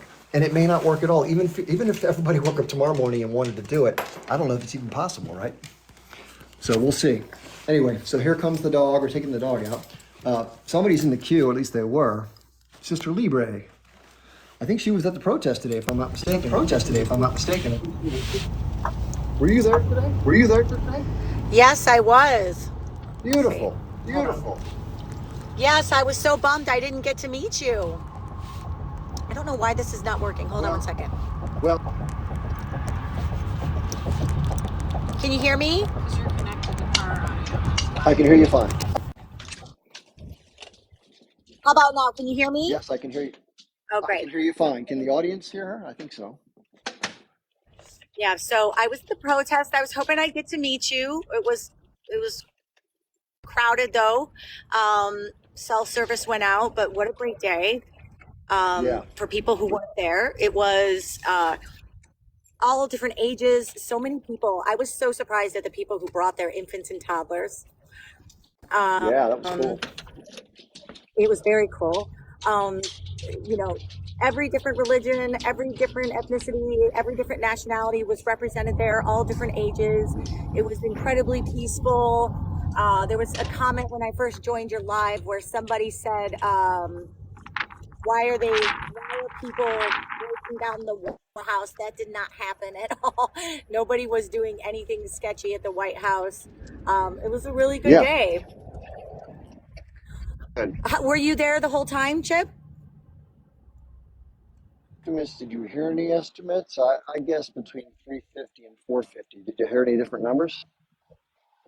So, unfortunately, we when we opened social media, someone had posted there was 100,000. We definitely felt that there were way more than that. No. I'm guessing Yeah. multiple hundreds of thousands, right? Yeah, that's what I thought. Yeah, Yeah, that's what I thought. I mean, there's yeah, no way it was only 100,000.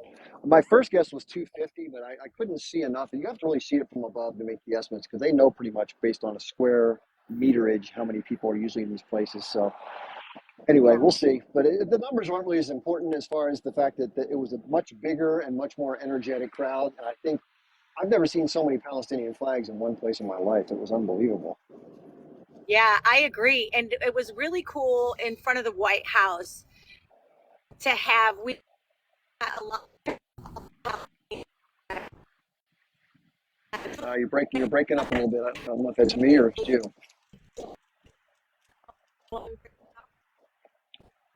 Can somebody please say if she's breaking up in the comments because it's breaking up on mine. Ruby, come on, come on. I was go- I was going to say that somebody made a projection that had a Genocide Joe, big giant projection on a building. Wow, that's pretty good. It looks like I'm breaking up, so I'll drop because we're driving. I think I might have bad connection, but just wanted to say It's better. It's hello better. It's and better now. Just it's better now. oh, it is better. Okay, Yeah. okay, good, okay, good. So I don't know if you guys heard, but and I don't know if you saw Chip the large projection on the building that said Genocide Joe. No, I didn't see that. Did you see that? No. Yeah, it was. It says the Biden administration is threatening to unleash a regional war. Yeah, there was a lot of talk about Yemen today at the march. Hands off Yemen, and it's really illegal of what Biden did by attacking Yemen. He did not obtain congressional approval to attack Yemen. Yeah. Just that's just in response to a comment, but I'm going to run. I just wanted to say hi and sorry I didn't get to meet you Okay. at the march today, Chip. But Yeah. thanks for It was speaking so up. crowded. It was hard to get. Just like you said, the cell service was down and it was crowded as hell. So it was a long shot. Yeah, yeah. Well, good It's night, okay though. everybody. Free Palestine. Okay. Yeah. Thanks for getting on. Appreciate it. You're welcome. Okay. Yeah. I mean, what a great day. I'm glad people could get there for those of you who could. And pretty awesome stuff. Just to see so many great people out there, all with a common interest. Just shows there's a lot of energy out there. And I've done political organizing for other things, and I will tell you this: for every 10 people that say they're going to do something, maybe one, if you're lucky, out of 100, you usually get like 3 to 5, which is sometimes more depending upon the issue. So it's just very difficult to get people to do stuff. Let's face it, right? Just the way it is. And that doesn't mean people are bad people. It just means that most people, don't put their money where their mouth is. It's the same thing in business, right? Running a business is hard. It takes a ton of work. And most people say they want to run a business, but when it comes down to doing the work, myself included, I'm not different than this. It's very hard to make yourself do all the necessary stuff. And that's why most businesses fail within 5 years, right? It takes a real workhorse to get business to work well.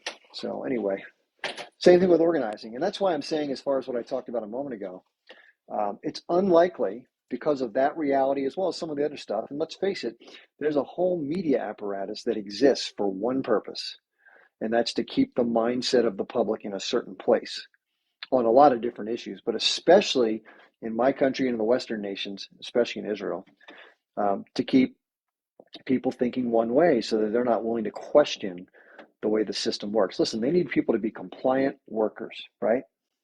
They need people not to question the system, to support the overseas activities. Yeah, go America, wave the flag. And there's a reason why people fall into that, because they're coached into it, right? I mean, look at our football games. We have, hey, go sit down. Sorry about that. The dog's whimpering, which I hate. Sit down, dog. You've already had dinner. Look at what happens at the NFL. We have military jets that fly over top of the football game before the game starts. The coaches wear camouflage sometimes with their uniforms. It's combining the military with the sports and entertainment, so that people look at it as one big combined thing, so that militarism is considered normal. Militarism is not normal. Most countries don't have fighter jets flying over their soccer matches, right? Think about that for a second. Look at any movie you see on Netflix or anywhere else for that matter. Who are the bad guys? They're almost always Islamic. I just started watching a movie on Netflix called The Equalizer 3. I don't know if you've ever seen this before. It just came out, or recently. I don't watch much Netflix. Maybe it doesn't. So guess what? There are things being smuggled into an Italian winery or wine system from Syria. From Syria, right? Drugs from Syria. So it's always the vilification of the Arab nations, right? To try to make it look like, and again, this sounds like a stretch, but believe me, there's a concerted effort to make it look like Arab people are bad people. Therefore, if the U.S. does things against countries like Iran or wherever, you can fill in the blank, it's considered to be like they're the other. They're not us, they're the other. Very simple, similar to what the Israelis do with regard to people who are Palestinian. They're looked at as the other. They're more dangerous. They're less developed than we are. They're not as sophisticated. They're not as smart as we are. They're not as good as we are. That whole kind of bullshit. And that's what creates the framework within which you can get people to support things they would otherwise never support, because the humanity gets stripped away, right? They've no longer seeing somebody as another person like you would to your family members or your friends. They're just some other inanimate thing, this other thing, right? And that's very much deliberate, just so you know. So the more you see things, once you know this stuff, the more it just pops out like a sore thumb. And I always use this example, and most of you probably heard it, but one of the things I do is repeat my analogies to the point where they could probably come on and tell you. I could just be quiet and they'll tell you. But propaganda is very, very subtle, but very, very pervasive. And this is kind of how it works. If you ever know somebody who's elderly and you visit them, and then let's say it's an older house, you walk in and the first thing you notice is like this musty sort of weird smell. It's not horrible, but it's just noticeable, right? Because you've been outside in the fresh air, you come in, and if you were to ask your grandpa or your grandma or whoever's there, you'd say, hey, grandpa, what's that smell? And hey, grandpa would look at you and say, what smell? What are you talking about? Because they're there all the time. It's omnipresent. It disappears. For those of you who don't know, when you're around an odor all the time, it just goes away because it's omnipresent. Like people who live in cities that are polluted, you'll come into their city and say, what's that smell? And they're like, what do you mean? It becomes so invisible. It's like fish in water. So you go into a house. I would argue that most people in the West and Israel are living in a house like that. They've been in the house so long, they don't even know that there's a house. They're just pervasively in this mix of information that's completely either omits stuff or jumbles up stuff. So you try to tell somebody there's a porch and that you're in a house, and they go, no, I'm not. And there's no porch. What are you talking about? You're crazy. You're a conspiracy theorist. How could it possibly work? How could we be in a house? And then finally, somehow, some way, maybe they meet somebody they like, or they bump into somebody, or they just learn something through a documentary or whatever, that makes them, it jars them out, and they finally get to step out on the porch, or the door opens, and they're like, damn, that's messed up. And so they get a whiff of that fresh air, and as soon as they go back in, they're like, holy shit, that guy was right. This is crazy. How did I not see this before? That is what propaganda is. And it works. It's amazingly effective, and it's used by repetition, and it's marginalizing the other. For example. See you later, Brian. Uh, it marginalizes the other, and it creates an us versus them framework, good versus evil, simple, like cartoonishly ridiculous levels of stuff, no nuance, good, bad. We're good, they're bad, therefore we can do whatever the fuck we want. Right? Go to work hard, you'll make success, you'll make money, you're going to do great. Meanwhile, you haven't climbed the ladder of success, right? But if you go to college and you work hard enough, you can be a success story. Okay, this is all part of the narrative. It's called narrative control. And it also, the left-right thing, you're a Democrat, I'm a Republican. These narratives get spun through the media apparatus, and it keeps people engaged. Instead of going up where the oligarchy is, we talked about that, they're going back and forth with bickering. And whenever someone's bickering, they're not paying attention to something else that they both have in common, which is the crazy part. They say people vote for stuff that's against their self-interest. Yeah, that's on purpose. You have literal TV stations that are geared towards promoting one side or the other, where you can sit in your echo chamber and be like, yeah, that guy's the bad guy. Yeah, oh, it's the dumbass liberals. Yeah, it's these people don't want. That's garbage. It's idiotic. So the point is that we live in a very, very, very controlled environment where you don't even. The great story is there's a Russian scholar that's traveling from Russia to the United States to study, and he gets on a plane with an American the plane stops in Frankfurt, Germany. They're flying back together to New York, and the American guy gets to ask him, he says, so hey, what are you doing in America? Why are you coming over here? He goes, I'm coming to study advanced forms of propaganda. And the guy says, for America, he says, well, we don't have that here. And the guy says, exactly. Which just goes to show you that most Americans have no idea that any of this stuff's even going on. That's how pervasive and subtle but omnipresent it is. So it is what it is, right? So how do you break out of that? Well, you start to question everything, right? Not to the point where you're trying to, be absurd about it. Some stuff the media says is true, but a lot of stuff that gets put out is distracting, or it's a lot of times it's not necessarily misinformation, it's omitted information. So, for example, this is a great example. The United States media did not cover directly the first day of the arguments of the case against Israel at the ICJ that South Africa put out, right? And why is that? Well, it was chock full of solid allegations that were backed up with a lot of intent and fact.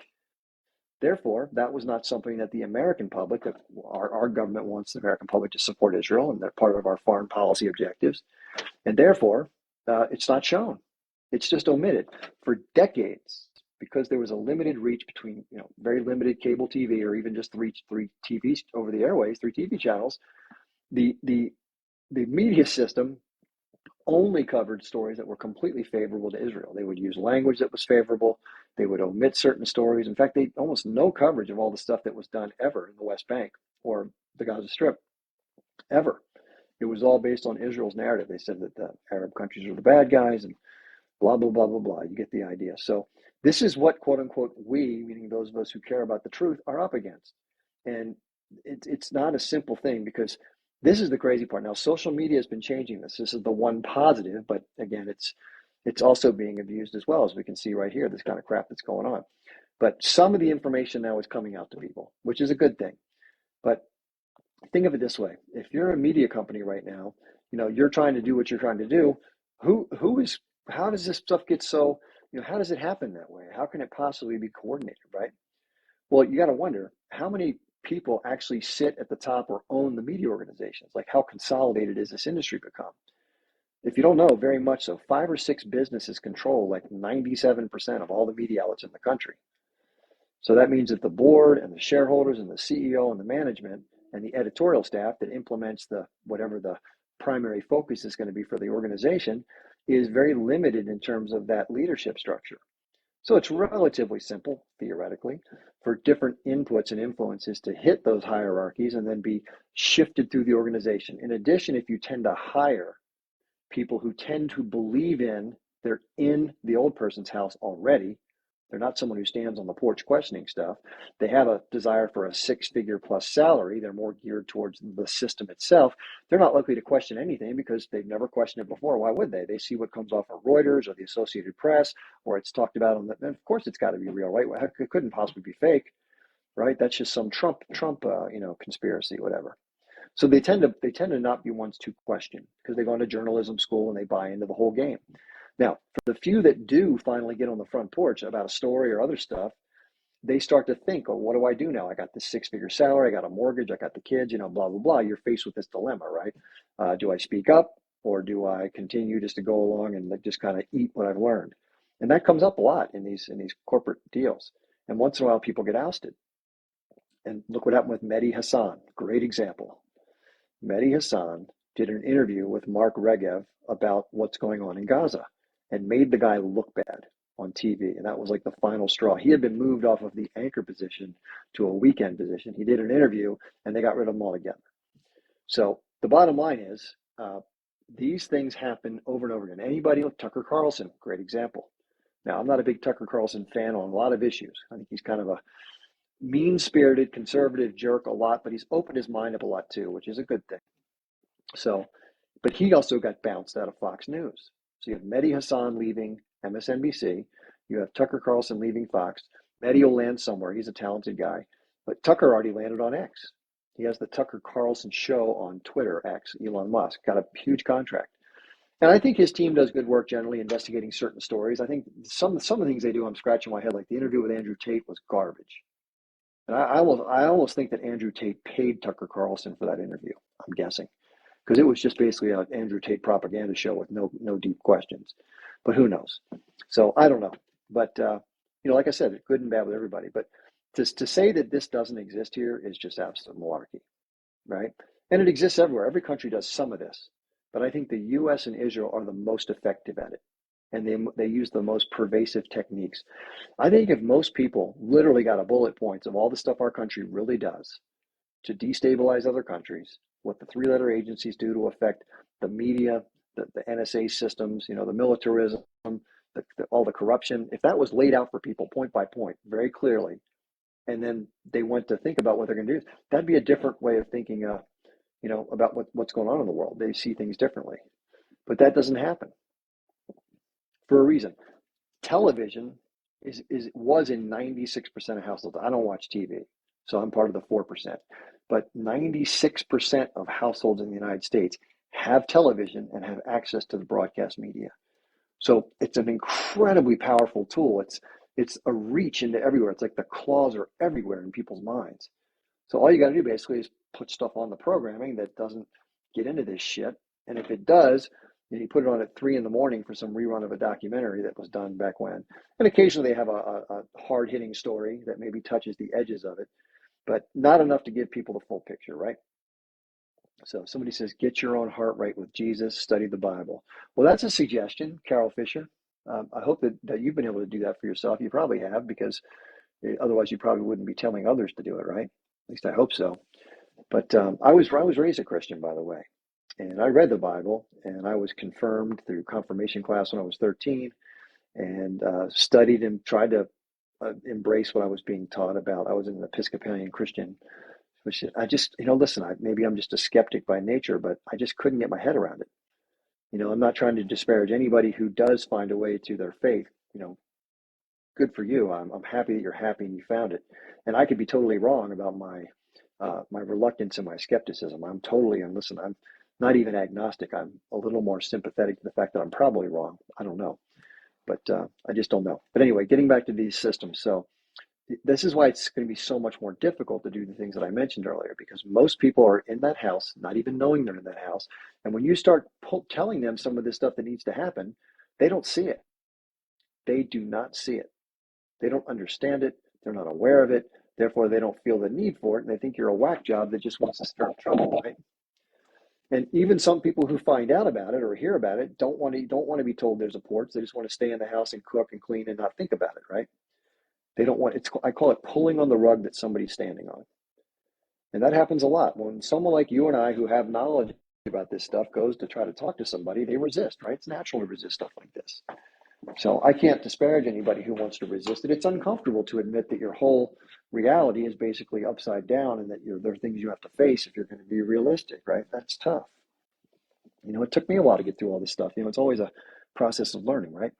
So a lot to say there. Anybody else want to come up and talk? And by the way, if anybody disagrees with what I'm talking about, and that's perfectly okay, whether it be about the things that need to happen that I think need to happen, or whether it be about this various stuff about propaganda or narrative control or any of these things. I'm all about hearing it because everybody's got to have a different view, especially my ecological views. I mean, I think most people don't agree with me there. I don't know if I mentioned this earlier. I talked to Diane Sayre. Does anybody know who Diane is? She's a candidate for New York Senate. She's going up against Kirsten Gillibrand, who's just a part of the same establishment, same game I've been talking about. But I like Diane. Listen, she's from the Lyndon LaRouche background, and I think she's not as hardcore as a lot of she agrees with some of their stuff. I think she's probably the best candidate that we're going to get for something like that. And I said hi to her today. She was at the protest. I've been following her online for quite a while, so I know enough about her. She's a more genuine person than most, obviously. And I think she's very smart, and I think she'd be a much better person in Senate. Now, having said that, you've heard my opinion. I don't think that anybody who goes in there is going to be able to make a big difference. But to the extent that having better people in there can be a little less, ridiculous. Goldie's here. Let's see what Goldie has to say. Maybe Goldie's going to tear me a new one or enlighten me. Hi there. Hello. How are you? This Hi. is my second time on your panel. I appreciate you so much for bringing me up. How was your Happy day to have you. today? How was your day today? How was It the was good. protest? It was great. It was a little chillier than I thought it was going to be. Very windy too, but it was amazing to see so many nice people with so many beautiful Palestinian flags flying, and I'm so everyone was really happy for calm and kind. Everything you. was very. It was the most calm and smooth protest. It was really Yay! great, actually. Aren't they so beautiful just to be up there and just to be around the like-minded people? It's just Yeah, really a truly it's a sight. I wanted to ask you because I've been kind of picking apart. I've watched it a few times, the ICJ trials, and I really feel like South Africa did such a good they had such a good opening, and I feel like the rebuttal was weak. The framework was kind of, in my opinion, weak. What do you think? Can you break down what your opinion is on that? If that's kind of, if you don't want to talk about that right now, that's okay. But I just wanted to take the opportunity to pick your brain. well, there are other people that watched it much more closely than I did. I watched a few summary videos of people on YouTube and a couple of places. So I don't know as many details of what the allegations were. I got a summary of the original document, which is like 100 pages or something like that. So, I but got it the too. bottom line is, I think that the way that the South Africans presented, they kind of pre-buttled a lot of the Israeli talking Yes. points by stating Yes. things in certain ways.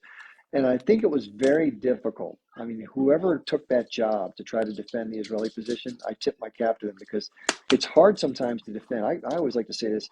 The Israelis' total effort is try to defend something that is entirely indefensible. They've been trying to do it since 1948. I even said that in a video one time. That should be their slogan, trying to defend the indefensible since 1948. That's actually a And really good one. they just have no, listen, they do horrible things. It doesn't necessarily have to be the Israelis doing them or even Jewish people. I could give a shit about that.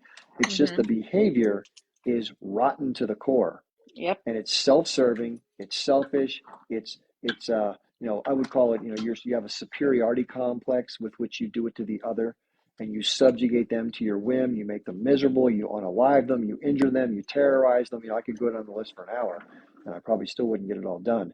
That is bad behavior in my book. Let's put it this way, I wouldn't want to be on the receiving end of that. I don't think they would want to be on the receiving end of that. I don't think anybody would want to be. And I can very much understand why someone would resist that. It makes a lot of sense to me. So what do you think? Absolutely. I think they did fantastic. I watched the opening several times. I watched it probably three separate times just so I didn't miss any talking points. The framework to the beginning of it was absolutely magnificent. They did reverse rebut. They knew what Israel was going to come out and say, and everything that they predicted came out to be true. Israel's rebuttal was the framework was weak, but hey, listen, like when you are weak in your foundation to begin with, well, let's be honest, that's what it is. And you've had Yeah. people fight your battles this whole time. Let's be honest, like the Daddy USA comes in and swoops in and changes our diapers. When that's not there for you and you need to do this all by yourself, you're going to be weak. And the whole world was watching, and I really feel like and I'm very optimistic. I can't see it not being a shoe-in for us on our side. I believe that they will be charged. They also in the court of law, you want to bring up previous. Um, accounts Yeah. as well that have fared in your favor. And so that kind of brings up like, okay, well, if you don't charge it with this, these are different cases that were charged for less. And that's kind of what they did. And they just like Israel just drowned the courtroom with 237 mentions in less than 3 hours of the H word. And that wasn't what they were about. And also the judge refused, they refused to see a video they wanted to show, which already doesn't look good. And the things that they brought up, the talking points, were things that were debunked several times. So I Yeah. just feel like this, I just feel hopeful for it. And I'm just wondering, I don't want to get my bubble bursted, but it does feel like it might look good. I think that it looks good. I think it's a strong starting. I think it's a strong starter. Yeah, we'll see what happens. I mean, the sad part about it all, even if there's a complete conviction on every single charge, would be the fact that enforceability is just not there given the current political dynamics. So, I hope that for the sake of reputation and just historical precedent, that they are completely charged, because eventually, if they are, and something gives in terms of the power dynamics, that may be prosecutable in time, depending on statute of limitations and circumstances. But they certainly deserve to have whatever difficulties befall them, because I said this today when I was talking to Omar at the protest. They have done so many despicable things. It's beyond description. And even when it comes to the soldiers that go into Gaza and they're dancing on the beach where they've completely destroyed everything to the ground, and they're just having a good time chanting and laughing. And so I said, this is my Twitter feed: dance today, die tomorrow. And Yeah, that's, these yeah. people are so arrogant and so self-serving and so overconfident that they deserve whatever the hell happens to them. I hate to say it. I don't want to say that, but that's how I feel. That's how I feel too. And I'm wondering, okay, so this is where I wanted to get more information from you. Let's say they do get charged and the ICJ cannot legally make anything happen. Is that correct? They can't forcibly make anything happen. All they can do is charge. What then? Well, they already are charging. The question would be, would they be convicted by the court? If they get a Oh, conviction that's at what the I meant. court, That's what I meant. that would be a Convicted, conviction. convicted. Yeah, that's fine. So, in other words, if anybody else is convicted in absentia, let's say, for example, they held an international war crimes tribunal against Vladimir Putin, for example. Let's say they did that, and they find him Hmm. guilty, and therefore they have a judgment sitting out there. Just like when somebody gets a judgment against you economically, now you have to collect it. And the way you collect a judgment on the criminal side is you have to find a place where the person travels to, where they are subject to a signatory to the treaty or whatever the agreement is around that framework.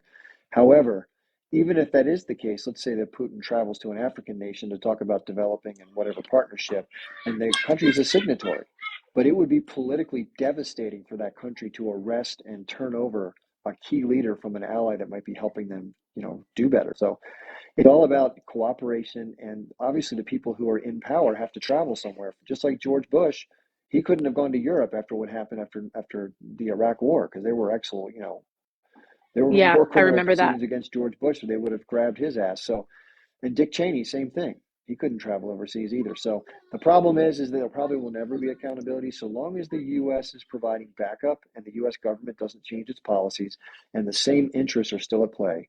I don't think there's going to be accountability, which is disgusting, but is probably more likely than not. That's what I was thinking. So do you feel like I just wonder like what happens after the conviction comes in? Is there any hope that Palestine will that this will stop? Or will this like Well, I mean, no go on? there's political and then there's legal, right? So the political part is always a little more hazy. The legal side will be clear. It's either one or the other. So let's assume that they get convicted on everything, or that's all in place. So then you have to think of what happens next. Okay, what does the U.S. do? Does the U.S. change its position? The U.S. has already publicly said, the president said, that it appears that the bombings that are taking place appear to be indiscriminate. That's an incredibly large charge to levy from a U.S. president towards a foreign leader that's executing a war. So I don't know what else you say to that. And if that didn't stop them, and I don't know what's happening behind closed doors, obviously, and not enough, obviously, to change it. But it doesn't seem like the Israelis have any desire under the current leadership to stop prosecuting what they're trying to do. It appears from the outside looking in that they may have other desires other than just going after a particular set of militants. They're using that as cover to do other things that they've had on their agenda for some time, so it seems. Okay, alrighty. I just wanted to pick your brain on that really quickly. I'll share you because I'll stay up here asking you. I could talk. I do talk about this all day. This is like I'm like on this all day, like all day. I'm like either on Hmm. lives and reading and researching and writing and taking notes, listening to you or listening to other people. So I'll share you if I have to share you with other people. That's fine. But I just wanted to Ah, come so in. kind of you. I just love your brain. You're the best. You're the best. I really honor and appreciate you. Thank you for being on our side. You're someone that Yeah. we need in our corner, and you are honored and Thank respected. you. I just wanted to see what you thought for a quick minute, and then so yeah, I'll you can drop me when you're ready, my dear. Is your name Goldie or is that your nickname on My TikTok? name's Goldie. My name's Goldie. It's my nickname, but it's been my nickname for like 20 years. So yeah, I'm Okay, Sarah, cool. but Goldie. But yes, I followed you from the beginning, so I've learned an immense amount of stuff from you. Beautiful. And you're phenomenal, and I really hope that you know how big, how I don't know how to say it, how much you mean to the movement because you were in the Thank military you. and you know what it's like on both sides of the spectrum, and for you to be on Yeah. our side is an honor, and just having minds like you in our corner is what fuels this, and it spreads information that's accurate, and that's what we need right now. So thank you, my dear Yeah. friend. I You're appreciate you welcome. so much. All right, my dear. I appreciate the kind words. Thanks a Okay. lot. Yeah, those are nice words, very strong words. So thank you. I appreciate that. It's an honor to be able to talk about stuff that I've learned. I really like the fact that people are willing to listen. I always say when I was very reluctant to do this because I literally thought no one would want to listen because I have family that doesn't want to hear a word from me. They don't even talk to me anymore, and my friends aren't into this kind of stuff. So I just figured not many people would want to do it, and I'm glad it turned out otherwise. Okay, we have some people in the guest queue. We have Alejandro, and then Jazzy Boo, and I am Palestinian. So. Regular commentator, Mr. Alejandro, what's on your mind? Chip, Hey, I just want to give you a big hug for being there because I couldn't be there. And okay. Hug Eric, accepted what? right back at you. Yep. He put you on live, and Yeah. I send that feeling that you get when you're amongst resistance that was taking place in Washington, D.C., because I did it in Chicago. And Hmm. when I went to Chicago rally, we were on Michigan Avenue, and it was I I don't know how they came out with the count in Washington, how many people showed up. I don't know exactly the count of people, but we were like, I gotta say, at least easily, I gotta say like 30, 40,000. But we made a big deal, right? And Good. I actually felt Palestinian, and I'm like, yeah, this is where I belong. I belong where I gotta put up a stand. And if it wasn't for you and all the people that are standing behind us, uh, we already know that there's gonna be a change. Because imagine if we would have had TikTok in the 1980s and early 90s when we already knew what was happening. I think this would have stopped 30 something years ago. I agree. Social media, it's what's helping us a lot. And I keep backtracking. I'm like, what if we had TikTok when we already knew that apartheid was being taken, and the Zionists were indoctrinating people into believing that Yeah. they were right and we were wrong. So what I think now is that now that a lot of people follow you, and you're a great thinking mind like Shahid Bolson, King Bolson. Have you ever heard of Yeah. He's Shahid King he's Bolson? an, he's He's he's I in a whole nother imagine class. That's for sure. you and him, and Eric Watson and Quinn as leaders of the world. That would be just like the A team, And there's more than there's. I only I was gonna mentioned say. four great thoughts and minds of that we follow, but you guys are doing a tremendous job because I already see that there's a change. It's going on, like the court from South Africa, starting this indictment on Netanyahu. I don't know how that's gonna go because they're already using the all kinds of weak defenses. I don't know, can you bring up the weak defenses that Netanyahu's using, or the no no But the this other secretary of ministry from Israel, the cheapest, weakest defense that he used today or yesterday, I forgot. I don't know if you have it. no, I That mean the way I look at it, the Israelis are just they're just liars, and they just can't tell the truth to save their life. It's really sad. yeah, but I was listening to his defense that he was using, and who's gonna, like you said, who's gonna be his lawyer? Yeah, they're in big trouble. I don't know, and nobody would want to defend them. I think Alan Dershowitz's name was being thrown around, but he's a total huckster as well. So I don't know. Listen, the problem that I have with all of this, it's theater. It's going to leave a black eye on somebody if the convictions are there, but it doesn't have Oh enough yeah, teeth to really oh change yeah. the balance of power. That's what we need. We need to change the balance of power. Now one more question before you drop me. Now that you came out and Eric and Queen Eskimo, do you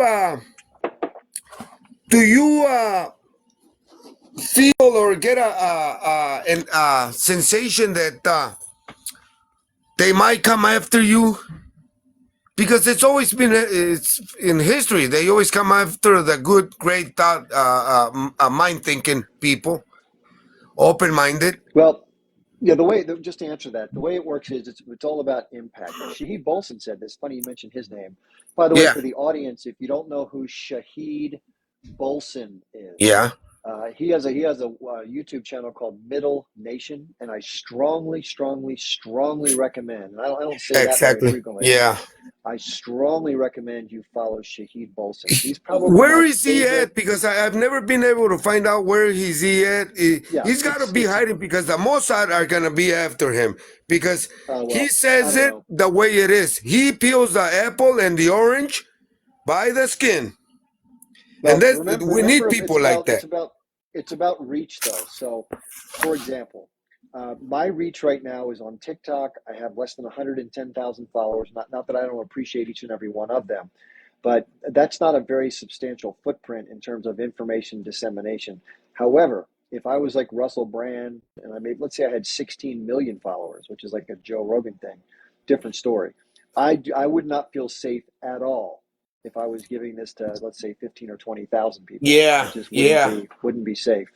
And, But and I'm the still, other because I'm a minnow, so it doesn't really. I'm like a flea on a dog's back right now. I'm a nuisance, but nothing to cause problems. thing, Eric Warsaw was saying that they were using this I don't know if it was the United States government or the Zionists that they were blocking people's they were killing your on life everything that you had on live on Washington today, that they were erasing your Yeah. accounts. What happened with that?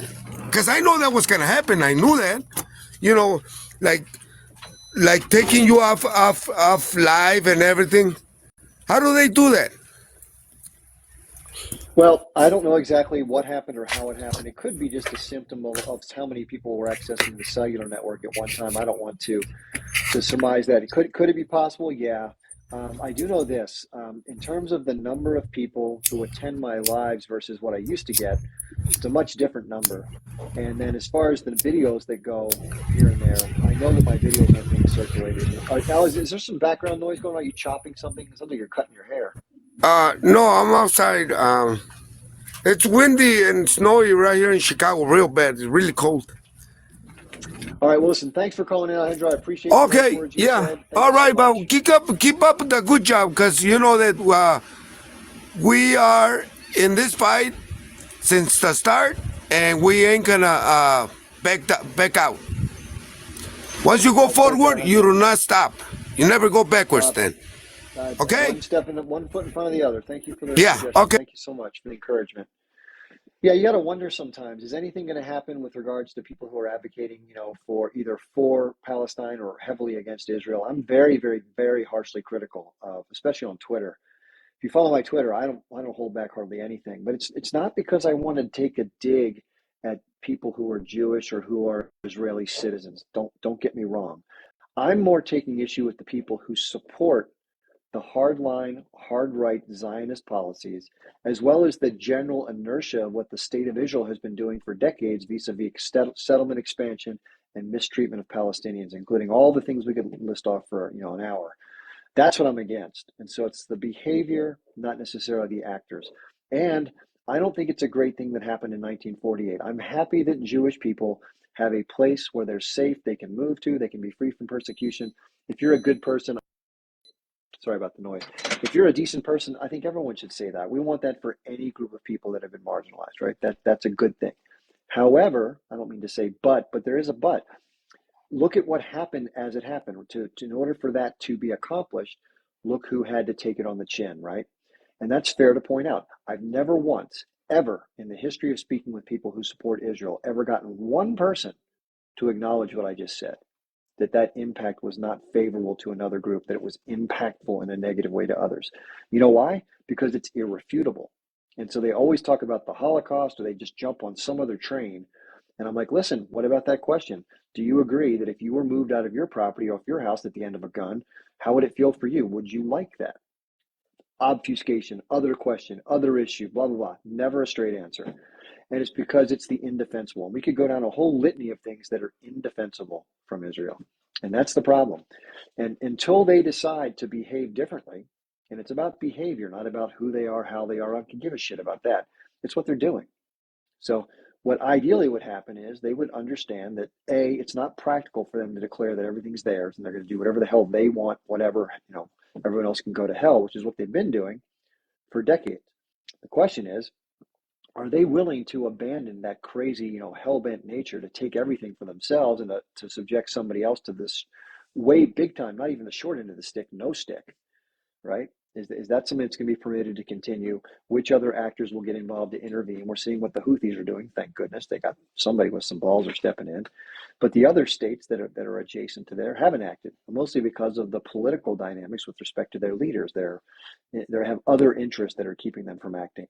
So, to put it kindly, somebody posted a question here, Saba. How do you think this will end? The U.S. and U.K. Yeah, I mean, listen, this has been going on for a long time. The U.S. has something called the Authorization for Use of Military Force, AUMA. That gives presidents a lot of latitude with respect to using military force. It used to be to use force, like to go into combat with another nation, they had to go through the Congress. There'd be a vote so that the people had some say, at least supposedly, in what the U.S. does as far as projecting its military power, whether it's defending the country or pursuing other interests. And that's gone out the window. I think the last time that Congress has compared as that's held war, I don't remember, when was the last time they declared war? World War II, I think. Okay, or maybe Korean War. Okay, I Am Palestinian seems anxious to come up. I'll stop blathering and let him talk. Hey Chip, how's it going, man? Good. I was hoping to see if I was there, DC, but that's fine. I I do want was. to I circle was back definitely there. to what's that? I was there. Okay. There was a lot of people, so it's hard to run into thousands of people. So I want to circle back to one of your points you made early with Goldie. You said that there's an agenda behind the scene that we don't know, and that's the main agenda, what they're doing, but we don't know yet what it is.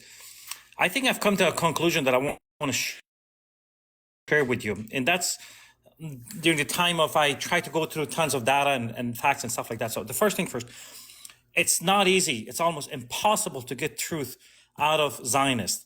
They will manipulate any type of facts and data. Your thumb up?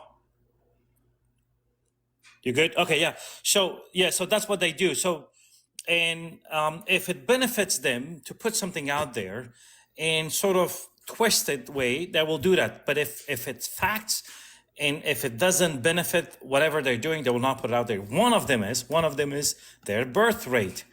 So we all know that the birth rate among the countries like well-developed countries like America and Europe is declining.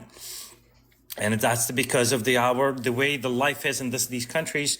It doesn't promote a lot of family, and stuff like that. So, and that's not very different what's going on inside Israel, actually. If you go to macro trends and if you look at it, they are always minus. That means that their birth rate is less every year. However, but if you look at their population, it's actually going up. And you wonder, like, how is that possible? That's not logic. It's not logic because what they do, they do a lot of this import of fake Zionists for them to be able to, bring more people in. And they need those type of Zionists because what you need to have a Zionist mentality, Chip. You don't even have to believe in Judaism. In fact, you could just say that you don't believe in the religion. All what you believe is that ethnically or whatever you're Jew or Zionist, and that's it. That's all what it requires. The other thing is, Chip, are you there? I don't know if you're there or not. All right. Yes, I'm here. I'm here. I didn't know that the whole thing froze and stuff like that. So, and the other thing is, Chip. So, what they use this argument that hey, we gave them Gaza. No, actually, you do know that this is all systematically segregation, isolation, and insulation. So what they do is that because they don't want these people, Palestinians, to be able to vote. I think we're talking about 6 to 7 million Palestinians, and they say our government is democratic. Yeah, right. So when they do government, they have to sort of go together with multiple parties, coalition, right? So they know that if every Palestinians inside Israel, if they get what they call it vote right, they are going to be majority, and they don't want that, Chip. That's the thing. They don't want that. That's why they exclude them. They put them away. You get Gaza, you get West Bank. You guys are not part of our society. You guys are not part of the system. If you want to be member of the system, then you have to take a oath that you will never go against Israel. You know that. If you're inside Israel, Chip, and if you say anything bad, they will come after you. That's how they are, because you took an oath. So this is a systematic way of them controlling. And also, Chip, you do know that when you move people, mass people, moving them, you actually disturbing them not to be able to regenerate, have more kids. And you wonder why when they're unaliving mostly kids. It's because they don't want Palestinians to grow more, their population, Chip. This is very obvious. That's all what they're trying to do. They know that they cannot get rid of them. And that's what they're trying to do. So also we know that if they move them, they can promote more illegal settlements. And that's the only thing they do. So it's obvious that this is a systematic way of segregation, isolation, insulation, whatever you call it. This is all systematic. And at the end of it, all what they want say, hey, we don't want you to be in this land anymore because you guys are majority. And they are majority. If you count all of them, 7 million, they will be majority because they're all going to have one voice. So I think that is the agenda, and that's the part of what they want to do. I mean, you can call it genocide, ethnically cleansing, and whatever. Yeah. But I think behind the scene, that's what they want. So I think your points are very well taken. Let me review a couple things with the group. So I think everything you said was 100% spot on. So this is what's unfair. Omar was talking to me about this today at the protest. So Omar said he's from the West Bank. He's a Palestinian, okay? Any Jewish person from America, even someone who converts to Judaism, can go over and do what's called birthright. They can spend time in Israel. In fact, they can get paid $25,000 or $30,000 just to go across, and they get all sorts of other subsidies to go live in a settlement that they pay people to come over. So it's subsidized by the Israeli government. However, Omar, on the flip side, he can't even go in and visit anybody in the West Bank. because he may not be allowed to leave if he goes in there. He'll get stuck in there and they'll do some crazy stuff. So there's no freedom of movement, whereas other people get all the benefits. They get to live in better places. They get, that's why it's an apartheid state. Now, you mentioned the fact that they will not integrate into a one-state solution is because of what you said, because they don't want an Arab majority. Therefore, they'll immediately lose power. They will never let that happen. So on the one hand, we think a two-state solution would be ideal, but the settlements are the problem. They've completely fragmented the land such that they don't want to dismantle what they've already put in there. They never, like you said, they never gave back Gaza. They uncolonized Gaza is what they did. So you're right. So far, they've gotten away with everything they're doing. If I was Israel, not that I think I would never behave this way, but if I were them thinking from their point of view, I wouldn't want anything to change because the status quo works in their favor. They're slowly but steadily, albeit recently a lot more quickly, dispossessing Palestinians of their land and occasionally removing as many as they need to or can, and nothing changes. The band plays on, the U.S. provides cover and money, and no one else is going to step in and stop it. So hopefully this thing blows the lid off this and something happens to change the dynamics, and if I'm very reticent for it to break into a regional conflict. On the one hand, I want it to, so that there can be some payback to Israel, at least as far as, Hezbollah raining down some missiles on Tel Aviv. Not that I want to see civilians get hurt, but for God's sakes, these people need to taste their own medicine from time to time. I don't want it to spill over into a worldwide conflict. That's my fear if it goes to that level. So, a kind of damned if you do, damned if you don't. It would be ideal if the U.S. would back off and there would be a different policy so that the neighboring nations can have some latitude to put some influence on this, but it doesn't seem like it's going to be the case. I think if, like how we have it here, Chip, in America, you have every right to bear arms, give every Palestinians an AK-47. There will be peace tomorrow. I will promise you there will be peace tomorrow. You will see Israelis coming to some sort of negotiation the next day. The way they're doing it is systematically excluding these people because that's the only way that can control this. So yeah, I mean, we're seeing that in Gaza, right? We're seeing the fact that when it comes down to ground forces and face-to-face combat, the Israelis don't hold a candle to the H group, not even a little bit. They're coming back in far greater numbers than are being reported in the Israeli media, and they're taking it on the chin. They haven't eliminated anywhere near the number of H group fighters that they say they have. It's absurd propaganda.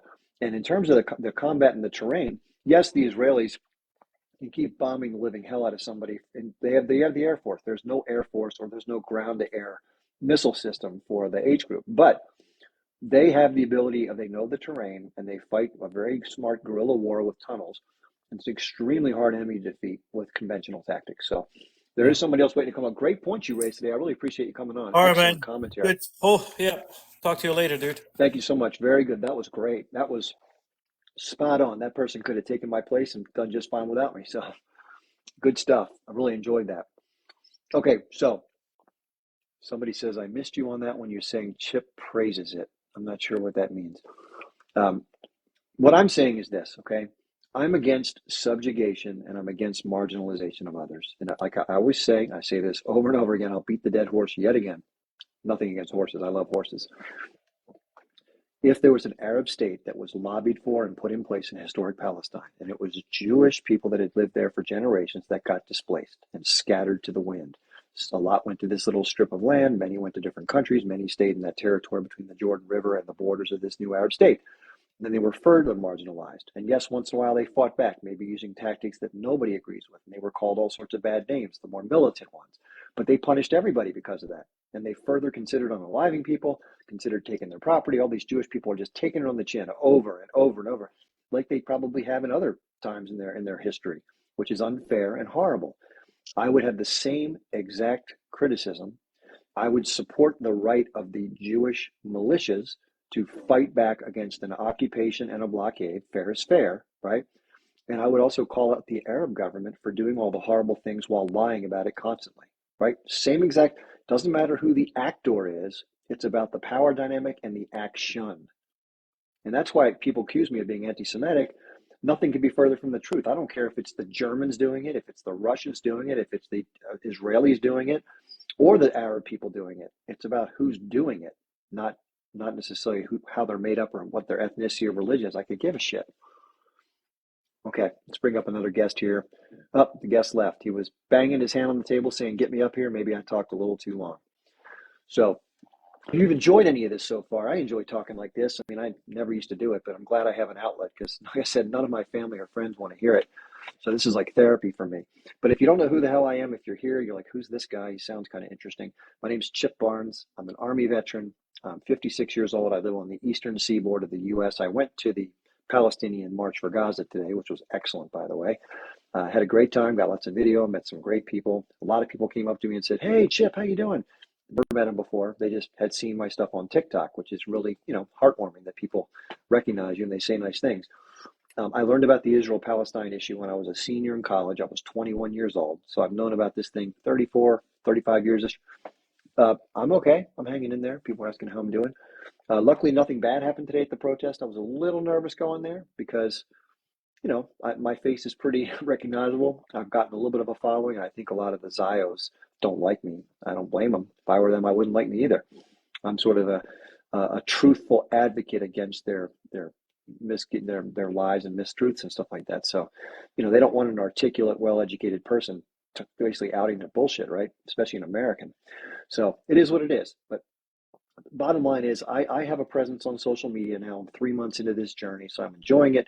I have other stuff. If you want to find my other stuff, it's through a link tree in my bio. It just says Linktree Chip Barnes. Click on that. A list comes up. Someday I'm going to show you all like a screenshot of that. But on my link tree is all my social media, including my Twitter, which has an amazing list of people you can check out. Shahid Bolton's name's on there. A lot of other great people are on that list. They're all the people that I've found in my journey that I think are, as close to my style as I could find that I really enjoyed learning from. And like I always say, I don't know much. I just read a lot, watch a lot, consolidate it, and share it back. That's kind of how it goes. So in terms of what's on the social media scene, there's some groups, one of which was for today. It was called January 13th Protest. So that's the power of these groups that we can put out there, and we can all meet and talk and discuss and coordinate like we need to. So there's another one on there called Action for Change. Action, the number 4, change. So if you click on the link, scroll down, you'll see it. Just join that group. You'll get a chance to meet other people who are like-minded, who are talking about some of these systemic problems that we keep bumping into, and how are we going to get around them, right? We're going to have to do something, right? That's where that group comes in. So, get involved. There's no one special person. I'm just a guy, just like you're a guy or a girl. We're all just one person. We work together, we're stronger. We work apart, we're going to be, eating for breakfast.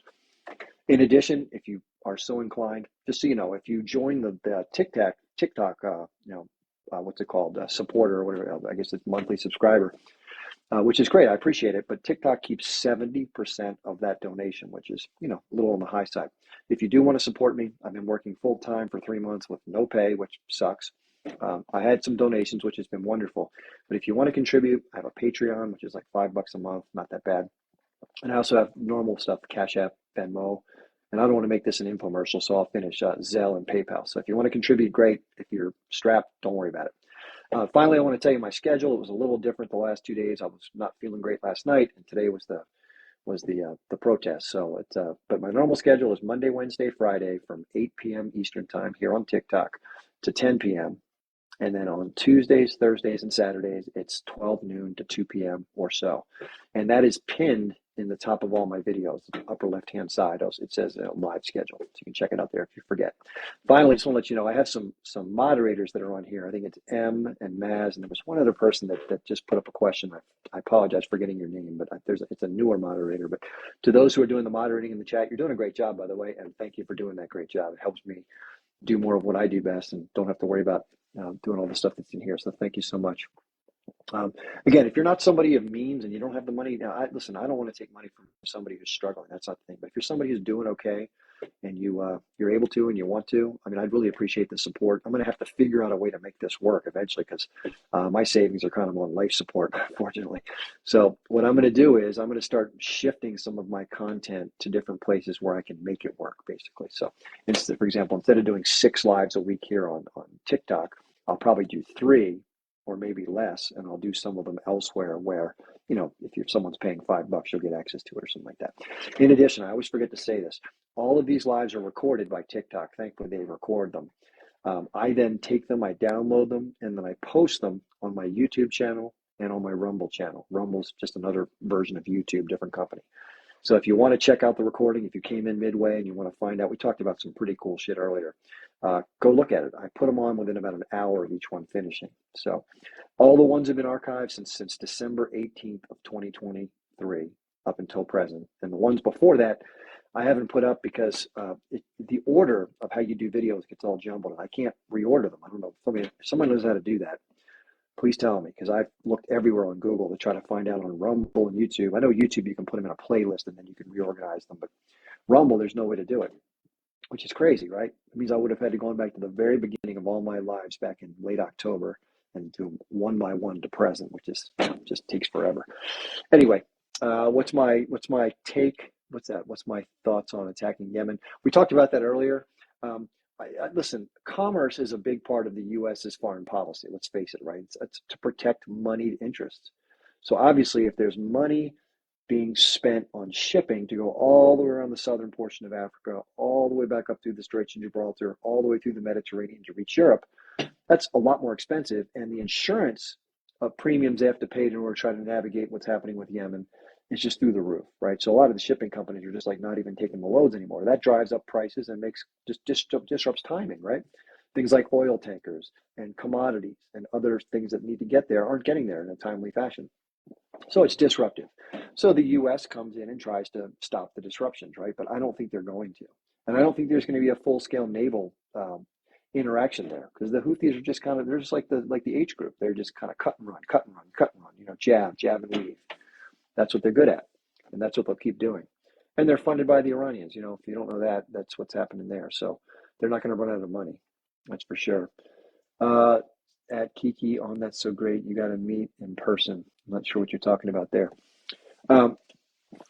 Why has Yemen allowed the passing for years? Well, because at this point it didn't blow up. The reason why Yemen's doing it right now is because of the mass unaliving of Gazans, right? It wasn't enough for the occasional, incursion into Gaza. I mean, I'm sure they didn't like it, but I think they've made this stand because first of all, no one else is. So good for them for, stepping in and doing something where everyone else is kind of sitting around waiting for somebody else to do it. And listen, let's look how egregious what's happening is. It's beyond outrageous, right? You have a military that's claiming on the one hand to do everything it can to avoid civilian casualties, being the most moral army in the world.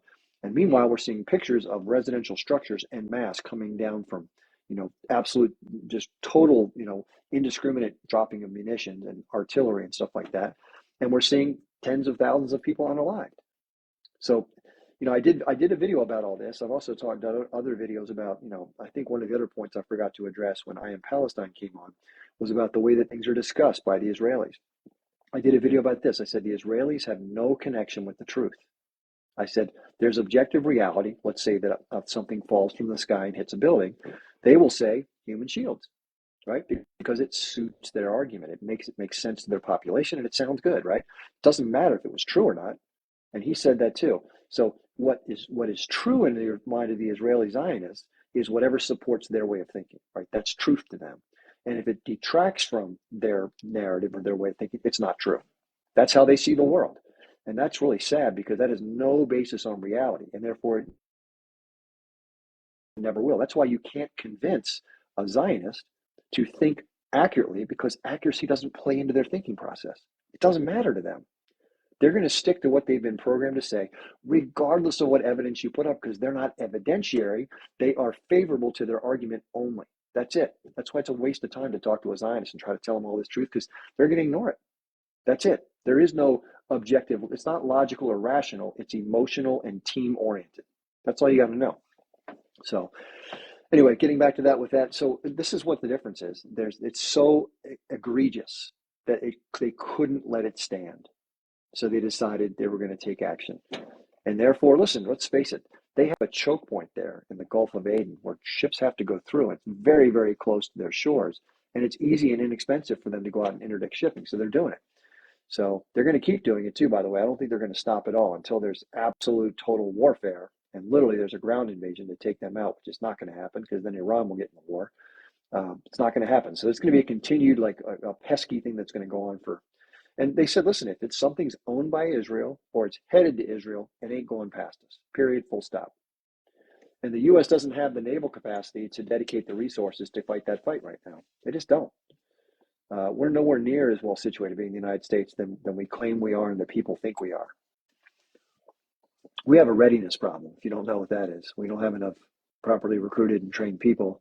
And the ones we do have that have been recruited and trained are people that have blue hair, purple hair, nose rings, and rainbow stuff on their shirts. And that's just not the kind of soldier that you need. Unfortunately, there's nothing wrong with being that way. It's just I'm not going to be the best person to serve in the armed forces for the most part. Now, listen, that's role dependent, by the way. I'm talking about ground troops, combat troops, for the most part, on balance.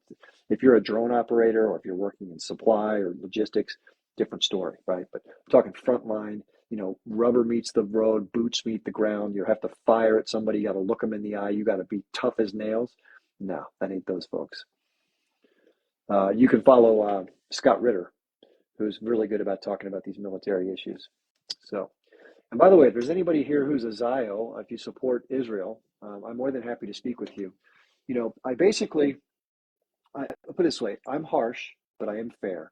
And I will let somebody speak and share their point of view without talking over them or condemning them or belittling them or name calling. I see a lot of this going on in these lives, and these hosts are they just step on people because they can control their volume, they can talk over top of them, they act like they own the thing because it's their live. And yes, it's your live, but you have to be fair. In my opinion, you have to be fair to people, to give somebody a chance to articulate their point, and then be quiet. And then at a certain point, to have a back and forth, right? If somebody's going to go on this 5 or 6 minute thing, you got to step in and say, hey, yo. But otherwise, listen, I have no problem hearing somebody say something that I disagree with. I just don't like getting into the personal attacks, the yelling. And I will say this, I've listened to a lot of lives, and I've been on some lives. I've been on some lives that were all Zionist-friendly, hosts and people on the panel. And they're so effing rude and mean-spirited, and they're very condescending and demeaning. And the thing is, the very things that they think they know about the history of the conflict, it's programming. They've never once taken the time to challenge what they know. And so therefore, they're saying things with certainty, like what they say the H group wants to unalive every Jewish person. They'll say that with absolute certainty. Did you read the updated 2017 charter? No. Do you know what the updated charter says? No, it doesn't matter. That's all they want to do. I know it. That everybody knows that. That's the kind of shit they'll say. And just keep on going down the line, down the line, down the line. Just never ends. And so, like I said, there's no winning with somebody like that. If you're somebody who's not a critical thinker, who all you want to do is try to make, to kind of win with somebody and bash them into submission, that's not a dialogue. That's not a dialogue. I like dialogue because I'd rather learn something from somebody if it has validity than smash them into submission based on my preconceived notions. That's like being in an echo chamber. And most people like that. They want to go to MSNBC and hear that Trump's the devil, or they want to go to Fox and hear that the border is the end of the world, right? So that's the deal there. Anyway, so it's about 8:25. If anybody else wants to come up and talk, I'd love to hear from you. If you're somebody who supports Israel, especially, if you're in the notes here. It's funny, at the end of the thing, I always get some negative emails because people just fire emails at me saying, oh, you're an idiot, you know what you're talking about. But every time I get that, I say, okay, why don't you tell me one specific thing that I said that was wrong? I'm happy to look into it. Never get an answer. Never get one answer, ever. Not here, not on email, never. So listen, I'm all about re-examining things. If I have something wrong, let's talk about it, right? I don't want to get it wrong. Anyway, and by the way, we were talking about this in school. Liam, if you don't know who Liam Amara is, he's a professor, PhD in world history and Middle Eastern studies. Really smart guy, very knowledgeable guy, very much aware. And so what Liam was talking about is the school systems. The school systems are set up to reinforce certain behaviors and only a certain amount of knowledge, just enough to be able to do the bullshit corporate jobs, but not enough to question the system itself. And we need more people questioning the system, questioning what you hear. It may be right what you've heard, but if you question it, you can find out alternatives and compare and contrast. Ruby, go in your bed. Sorry, dog's whimpering. She probably needs to go out soon. Yeah, it was great to be out there today, everybody. I really enjoyed seeing everybody. I don't remember everybody's name. In fact, some of the nicknames in here are hard to, I don't know if that's their name or who I met, but I did meet some great people today. Very nice people. Everyone was so nice to me. They just said, thank you. We enjoy what you do. And it's very heartwarming to hear people say that to you. It's very, at one point I told somebody, you're going to make my head big. Stop saying nice things, But yeah, a lot of people said hi. Somebody says, she's a pretty girl. Anita, is that you? Is that Kiki? Who are you talking about here? Listen, there is a significant lack. There's a significant underpopulation of pretty women in my life. I'll put it that way. Definitely could use anybody who wants to fit that kind of description. But no, just nice people are good in general, right? It's good to see that. And I made a few connections. One of the people that I was hoping to see there, he works as I don't know if he's a film editor or if he actually does the filming, but he works with a company that does, production, like TV production or film production. And he was at the stage, he was doing the cameraman. His name is, what's his name again? Geez, I can't believe I can't, I'll remember in a second.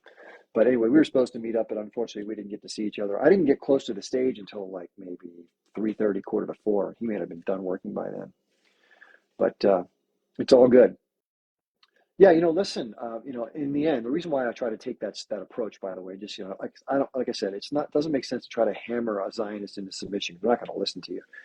But if we're ever going to establish common ground and have peace, there's going to need to be that sort of connectedness we're going to have to understand each other and to have the fair and equitable outcome that is so necessary to stop the violence, right? Now, it may be that the state of Israel and its leaders and its trajectory is one that they don't want to have a peaceful agreement, which I think the past has indicated. But if there ever is a leadership that comes in, much like Yitzhak Rabin before he was assassinated, that can potentially lead to peace, we got to be ready for that. We have to have open dialogue, and can't always be nice to people, but you can at least bring up ideas and share them in a way that's not confrontational at first. And if someone's not willing to consider those, then you're like, well, what am I supposed to do with you? I always say you can lead a horse to water, but you can't make the person drink. With that in mind, let me share some resources with you really quickly. I've talked about these in the past, and we'll close with this. So I like to share resources with people. So if they are open-minded, and by the way, my suggestion to you, and do what you want, is don't talk to somebody who's got it all figured out. Just, if you ask them, do you have it all figured out? And they say, of course, then just say, great, nice talking with you. You want to get the people that are in the middle, that are willing to consider stuff, that are somewhat open-minded or not sure. That's your person you want to talk to. And then you say something like, hey, you seem like a rational person. You're like a critical thinker. Is that you? Yeah.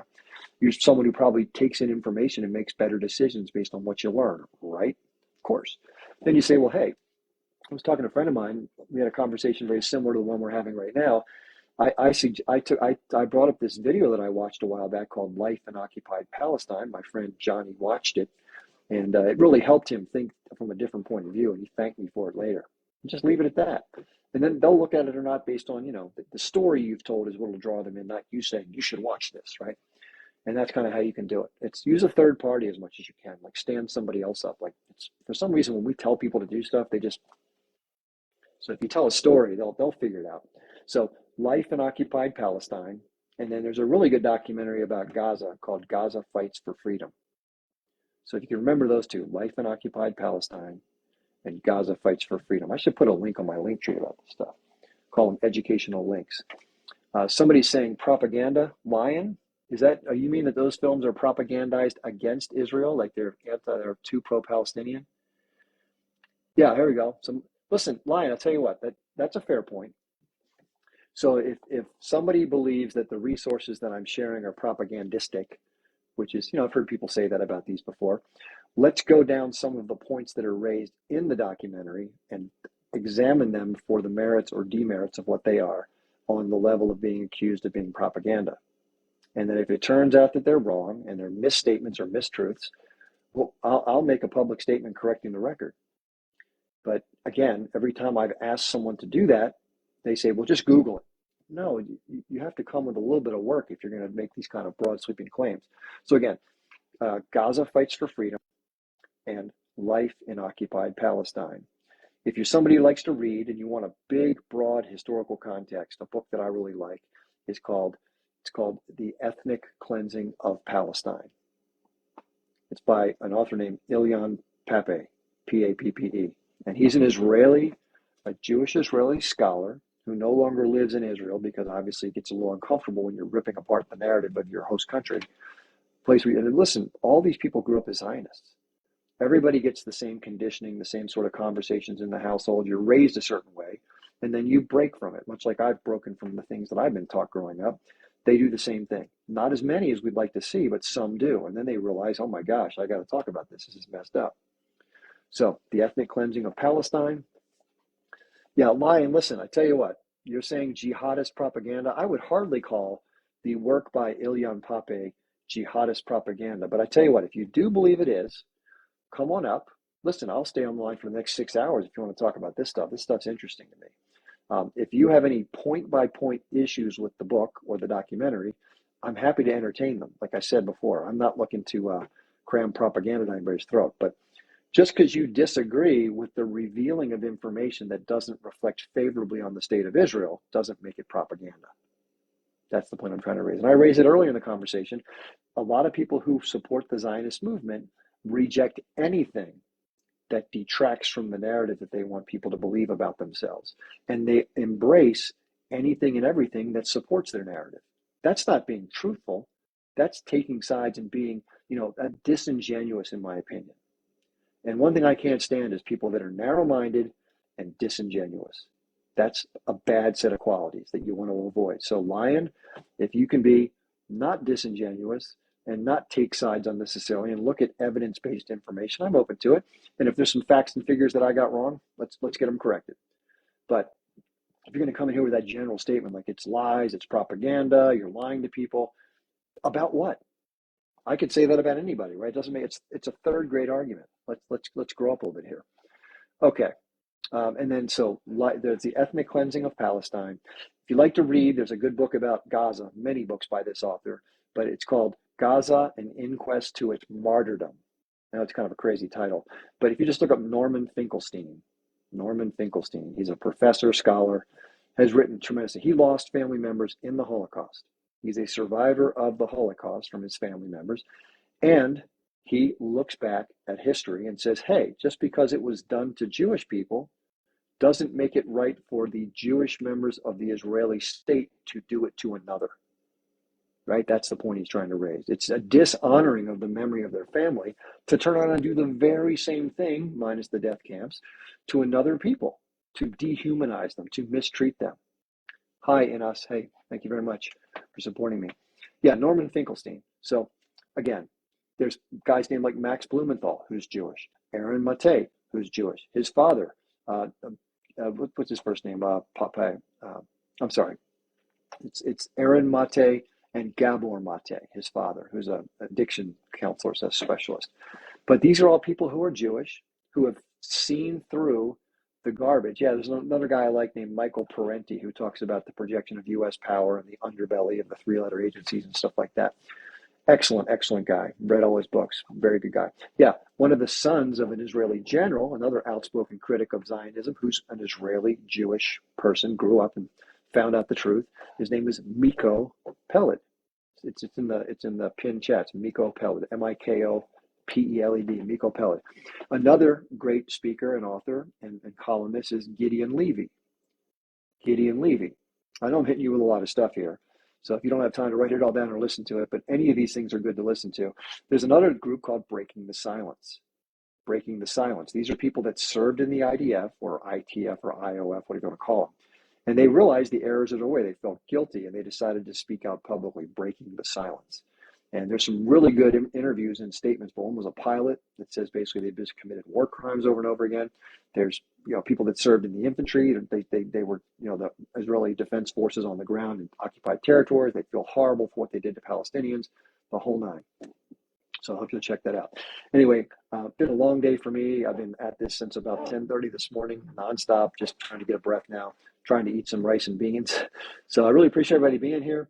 If I didn't get to your questions, it wasn't because I was trying to ignore you. It's just I don't get to see everything sometimes. For Lion, I'm happy to have you up on a live. I'm not trying to be, I'm not trying to be coy with you. I'm just saying, hey, I'm happy to have you talk to me. So one last time on the schedule: Monday, Wednesday, Friday, 8 to 10 p.m. Eastern time. Tuesday, Thursday, Saturday, normally 12 noon to 2 p.m. Today was an exception because I had to go to DC, stuff like that. So that's all I got for tonight. We've talked about a lot of stuff. If you want to watch the replay, I'll have it loaded up to my YouTube channel and my Rumble channel within the hour. And if you want to find out where they are, go to my link tree in my bio, which is a thing below my name where all my videos are. And it says Linktree Chip Barnes. Click on that. It'll take you to a list of all my stuff. You'll see YouTube and Rumble there. Okay. That's all I got for right now. Thanks for your support for everybody. Those who sent flowers and roses and hats and all that. I don't even know what it does, but thank you for doing it. And for anybody who supported me through the links that I mentioned on my link tree, thank you as well. Progress, not perfection. Let's keep at it. Good things are coming. Let's keep at it. Okay, everybody, I'll see you soon. Thank you so much.